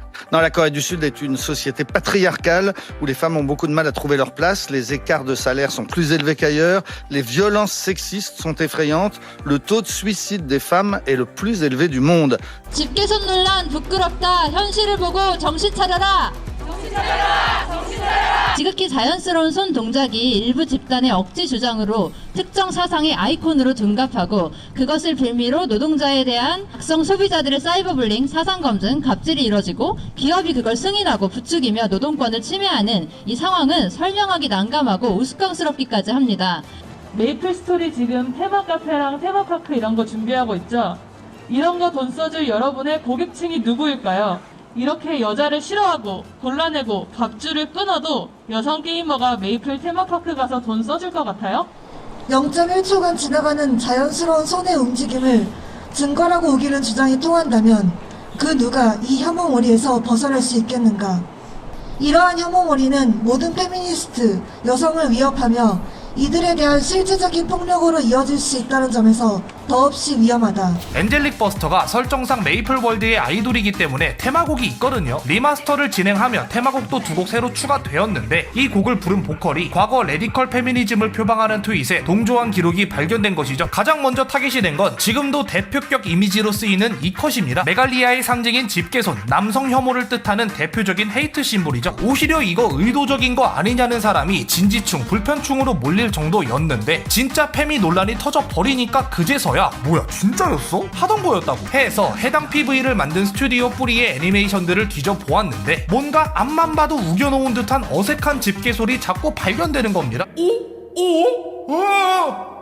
그렇습니다. 메이플뿐만 아니라 굉장히 많은 게임에 스튜디오 뿌리가 뿌리내리고 있었죠. 실제로 해외의 증오단체들이 너무너무 신나게 써먹고 있는 전략이죠. 이 손동작은 본래 작다를 의미하는 집게손 제스처이지만 동시에 남성 혐오를 뜻하는 메갈 손동작이라고도 불립니다. 이번 사건 터지고 나서 이런 여론들 간간히 보셨을 거예요. 이게 메갈손이라고? 이건 그냥 손가락 구부린 거 아님? 다른 손동작으로 가는 연결 동작인 것 같은데 이게 왜? 쪼잔하네. 거참 세상 피곤하게 산다. 같이 피해 망상으로 치부하는 여론들 말이죠. 사실 이 사안에서 한 발짝 떨어져 있는 대중들은 오히려 피해 망상 여론에 동조합니다. 그냥 다들 평범히 쓰는 집게손에 뭐 저리 과민 반응하냐 뭐 이런 심리인 거죠. 이게 바로 중의적 헤이트 심볼의 기능입니다. 의도적으로 중의성을 표방하여 자신들은 혐의를 회피할 구멍을 만들어 두었으니 대중들의 주의는 산만해지고 여론은 한 곳으로 응집하지 못하게 되죠. 니라는 2인칭 명사에 가를 붙인 니가와 흑인에 대한 멸칭 니가의 발음이 내용이 같다는 걸 이용한 농담입니다. 아이쇼 스피릿 같은 흑인 유튜버도 이걸 가지고 컨셉 개그 영상을 찍기도 하죠. 근데 만약 이게 농담으로 받아들여지지 못해서 우린 더 이상 니가란 말을 쓰지 못하고 너를 호칭할 때 자기 검열을 하게 되어 너가 혹은 내가 란 말만 선택하여 써야 한다면 꽤 답답하겠죠. 근데 지금 집게손이 딱 이 짝입니다. 이 손동작은 본래 작다를 의미하는 집게손 제스처이지만 동시에 메갈 손동작이라고도 불립니다. 메갈리아 2015년에 출범하여 남성 혐오를 전파하던 증오단체, 현재는 폐쇄되었음에도 불구하고 그 사상이 여러 남혐 사이트에 그대로 뿌리내리어 여전히 남혐 사이트의 대명사로 쓰이는 바로 그곳이죠. 그들은 한때 이 손동작을 남자와 여자는 평등하다 란 뜻의 이퀄이라 주장하기도 했지만 한국 남성의 생기는 조그맣다는 남성 혐오의 의미를 담고 있다는 건 너, 나, 우리 모두가 알고 있어요. 애초에 운영자가 그렇게 밝혔으니 말이죠. 2015년 메갈리아의 출범 이후 급속도로 불거진 대한민국의 젠더 갈등, 그 감정의 골은 너무나도 깊어졌고 직접 겪은 우리들 모두 각자의 상흔을 가지고 있죠. 이러한 헤이트 심볼의 기능은 상징을 드러냄으로써 혐오 표현 피해자에게 공포, 불안감, 두려움, 분노 등의 부정적인 감정을 야기하기 위함에 있습니다. 허나 동시에 자신이 증오단체에 소속되어 있다는 것을 드러내는 것이기에 이는 꽤나 큰 위험을 수반하죠. 때문에 헤이트 심볼은 다시 한번 변형을 꾀합니다. 확실하게 상징을 드러내는 것이 아닌 중의적이고 모호하며 상황에 얼추 어울릴 듯 말 듯한 애매한 방향으로 말이죠. 마치 이 메갈리아 로고처럼 말입니다.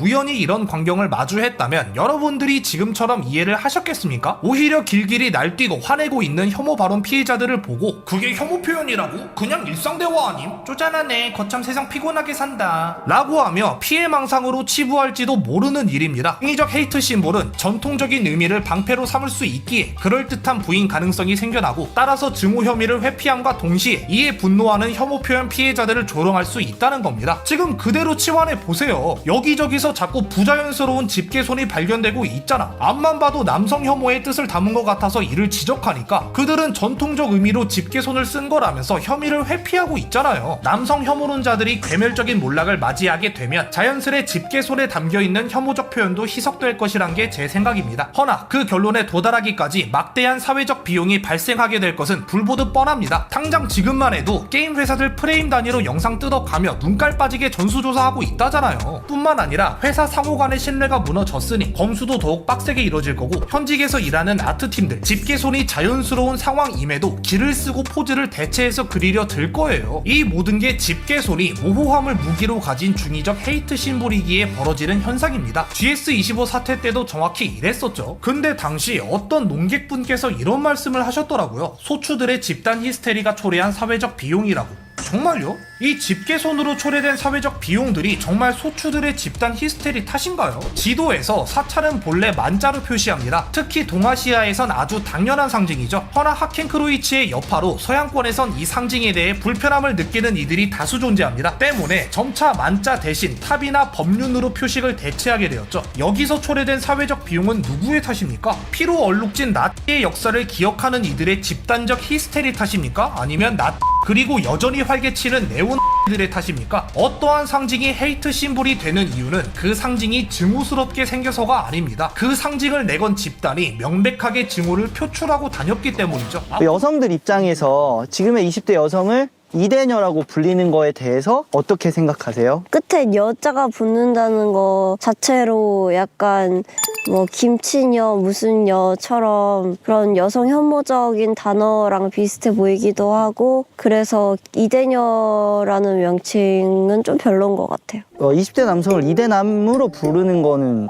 역으로 좀 어떻게 생각하세요? 저는 이대남에 대해서는 뭐 아무 생각 없어요. 뭐 20대 남자가 이대남이라면 프레임에 씌워진다고 해서 받는 뭐 손해라든지 그런 거는 없는 것 같거든요. 그게 그러니까 아까 처음에 말한 양면적인 게 이해가 안 된다고요. 나는 불편한데 왜 상대는 이해를 못 하냐고요. 왜? 왜 여자는 불편하고 남은 안 불편하냐고요. 아, 왜 여는 불편하고 남은 안 불편하냐고요? 아, 그럴 수도 있지. 저는 사랑이 부족한 세상이고 공감이 부족한 세상이라고 생각하거든요. 공감을 받고 싶으니까 공감을 해주고 공감을 주고 싶으면 공감을 그냥 주세요. 왜 자꾸 방어적으로 나의 아픔만 말씀하시는지 잘 모르겠어요. 너무 마음이 아파요. 지금 왜 이렇게 분노하냐면 이 부분에 대해서 지금 요즘 여성들이 그거를 남자들의 그 헌신을 이해를 안 해줍니다. 그렇기 때문에 그래요. 왜 군인들이 그런 상징적인 보상만이라도 받고자 하는가 그 이면에 들추어 보아야 한다고 생각합니다. 사실 그 이면에는 저희가 대학생이기 때문에 드릴 수 있는 말씀이지만 청년 실업 문제 있죠. 그러니까는 그 모든 공공부문의 공무원이 되기 위해서 다들 혈안이 되어 있습니다. 이러한 것들을 벗어나기 위해서 군 가산점제를 도입하는 것은 국가가 너무나 이것을 손쉽게 벗어나는 의도로 이것을 적극적으로 비판해야 한다고 생각합니다. 제가 좀 맡겠습니다. 네. 그 여러분들이 대안을 내세울 수 없는데 계속 이 논쟁 자체가 무의미한 논쟁을 계속 이어갑니다. 대안이 없죠. 대안이라고 하면요. 비병역자들에게 일괄적으로 어떤 세금, 병역세라는 것을 추가적으로 걷어서 병역 문화를 개선하고 그들의 인권을 신장할 수 있는 그런 방법을 모색하는 것. 그것도 군 가산점제보다는 실현 가능성이 있고. 병역세 저도 찬성합니다. 병역세가 가능하다면 군 가산점제를 포기하겠습니다. 병역세 가능하다고 보세요. 지금 여성 여러분들 지금 대한민국의 미필자들 남자들은 군대 가고 여러분들이 대만처럼 병역세 내겠습니까? 그 금액이 한 달 40-50만 원 됩니다. 그 병역세 여러분들이 내실 자신 있으세요? 처음부터 끝까지 말도 안 되는 얘기를 듣고 있지 않으니까 굉장히 괴로웠습니다. 저기요, 잠깐만요. 여러분이 아무리 마음에 안 들어도 야유를 보내시면 곤란하고요. 아무리 마음에 들어도 박수치고 그러면 곤란하죠. 아동 청소년을 성범죄로부터 보호하자는데 반대하는 미친 인간이 어디 있습니까? 반대합니다. 아동 청소년을 성범죄로부터 보호해야죠. 그런데 문제는 바바리맨을 잡아야지 바바리를 남자들 못 입게 해서는 안 된단 말입니다. 지금 아까 말씀하신 고유경 씨나 이현숙 씨나 야동이 뭔지도 몰라요. 야동 보셨습니까? 예? 야동 보고 자위해 보셨어요? 예? 아동 청소년법을 찬성하는 분들은 여러분들이 과연 아동 청소년을 성범죄로부터 보호하기 위한 것이 목적인지 아니면 모든 남성들의 성욕을 억제하고 제의식을 억누르기 위한 것이 목적인지 그것만 묻고 싶어요. 만약에 전자가 목적이지 후자는 관계없다는 것이 분명하다면 제가 말씀드릴게요. 자, 지금 이 아청법의 논의는 뭐가 잘못됐냐면 남성들에 대한 이해가 없습니다. 이 나라가 80년대만 해도 여성들이 생리대 어떻게 산 줄 아십니까? 약국 가서요 신문지 똘똘 말려서 마약 사듯이 샀어요. 하지만 불과 20여 년 만에 이 나라 어떻게 됐습니까? 여성들 월경 축제를 합니다. 생리대를 주렁주렁 매달았어요. 자, 좋죠. 여성들을 이해하고 배려해야 됩니다. 여성성을 존중하고 보호해야 되죠. 하지만 제가 안타까운 것은 반대로 이 나라가 남자들의 남성성에 대해서는 뭐를 아느냐 말입니다. 도대체 지금 이 아청법 이 얘기도 말이에요. 남자들의 성적 메커니즘을 단 1%라도 알았다면 이런 논의 자체가 없었어요입니다. 말이 안 되는 얘기란 말이에요. 이 얘기가. 아청법은요 기본 전제부터가 잘못됐어요. 야동 애니가 남성들의 성충동을 증폭시켜서 성범죄의 원인이 된다? 아주 무식한 소리 하지 말란 말입니다. 슬롯워크 여러분 아시죠? 여자들의 노출조차도 남자들의 성충동의 원인이 안 된다고 하는 나라입니다. 이 나라가 지금. 그런데 여자들의 노출도 성충동의 원인이 안 되고 성범죄의 원인이 안 되는데 야동 애니가 남자들의 성범죄의 원인이 돼요? 좀 닥치십시오. 제가 결혼 16년차 유부남입니다. 와이프하고 떨어져 있어요. 한 달에 한두 번 만납니다. 저도 야동 봅니다. 왜 봐요? 야동이 말이에요. 남자들의 성욕을 그 자체로 완화하고 해소하고 배설하는 수단이란 말입니다. 야동이 남자들의 성충동을 더욱더 증폭시켜서 새로운 성범죄를 강화하고 새로운 성범죄를 찾아서 바깥에 나가서 성범죄를 찾아다닌다? 소설 좀 쓰지 마세요. 소설 좀. 바깥에 나가서 여자 만나고 바람피는 놈들이 야동 안 봐요. 왜? 남자들의 리비도 성충동은 항상 한정돼 있거든요. 쓰면 없어져요. 뭐가 문제입니까? 남자들이 야동 보고 나서 컴퓨터 전원 끄고 나서 나가서 성폭행의 대상을 찾으러 헤맨다? 왜 그런 말도 안 되는 소리를 하세요? 왜 그런?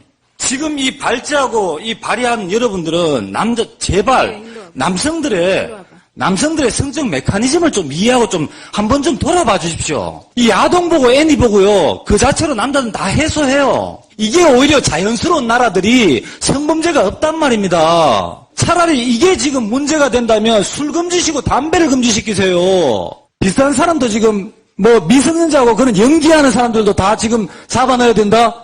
표현의 자유를 헌법에서 아예 없애십시오. 그럼 아동 청소년들을 성범죄 포르노를 만들고 그런 테이프를 만들고 당연히 다 잡아야 되죠. 종신형을 시켜야죠. 사형도 시켜야 되죠. 하지만 바바리맨 잡으려고 바바리 다 남자들 못 있게 하지 말잔 말입니다. 이재명 후보가 호텔 경제학을 또 방어하기 위해서 루카스 자이제라는 분을 들고 나와가지고 그분을 아는지 저한테 물어봤었는데요. 저는 더 놀랐던 것이 이분이 알고 보니까 독일 공산당 기관지의 편집장을 지내신 분입니다. 이재명 후보께서는 어떤 경로로 루카스 자이제의 사상을 접하신 건지 이해가 가지 않았고요. 국민들에게 본인의 호텔 경제학을 방어하기 위해 가지고 공산주의자의 철학을 들고 와서 가르치려고 드시느냐. 저는 이게 의아하거든요. 10초 드리겠습니다. 20초 드릴게요. 10초입니다. 감사합니다. 우선은 뭐든지 종북몰이 하듯이 공산당몰이 안 하시면 좋겠어요. 선대들, 우리 북한의 김정일 또 김일성 주석의 노력들이 폄훼되지 않도록 훼손되지 않도록 애써야 할 것입니다. 두 번째로는 그 사례는 한국은행의 책자에도 나오는 사례예요. 루카스 차이제가 어떤 사상을 갖고 있는지 저는 관심도 없습니다. 더 중요한 거는 이건 아주 돈의 흐름에 관한 아주 일반적인 사례예요. 그중에 일부 이걸 왜곡 과장해가지고 이거를 침소봉대하지 않는 게 좋지 않을까. 그게 진정한 토론 아닐까 그런 생각이 듭니다. 이제 세 번째 토론이기 때문에 유권자분들이 이재명 후보의 패턴을 읽으셨겠지만 본인이 지난 토론에서 먼저 저에게 루카스 차이제 아냐고 물어보신 다음에 지금 저한테 종북몰이 하지 말라고 하고 계십니다. 이게 얼마나 황당한 상황입니까? 어쨌든 우리 이준석 후보님은 주로는 그런 정부의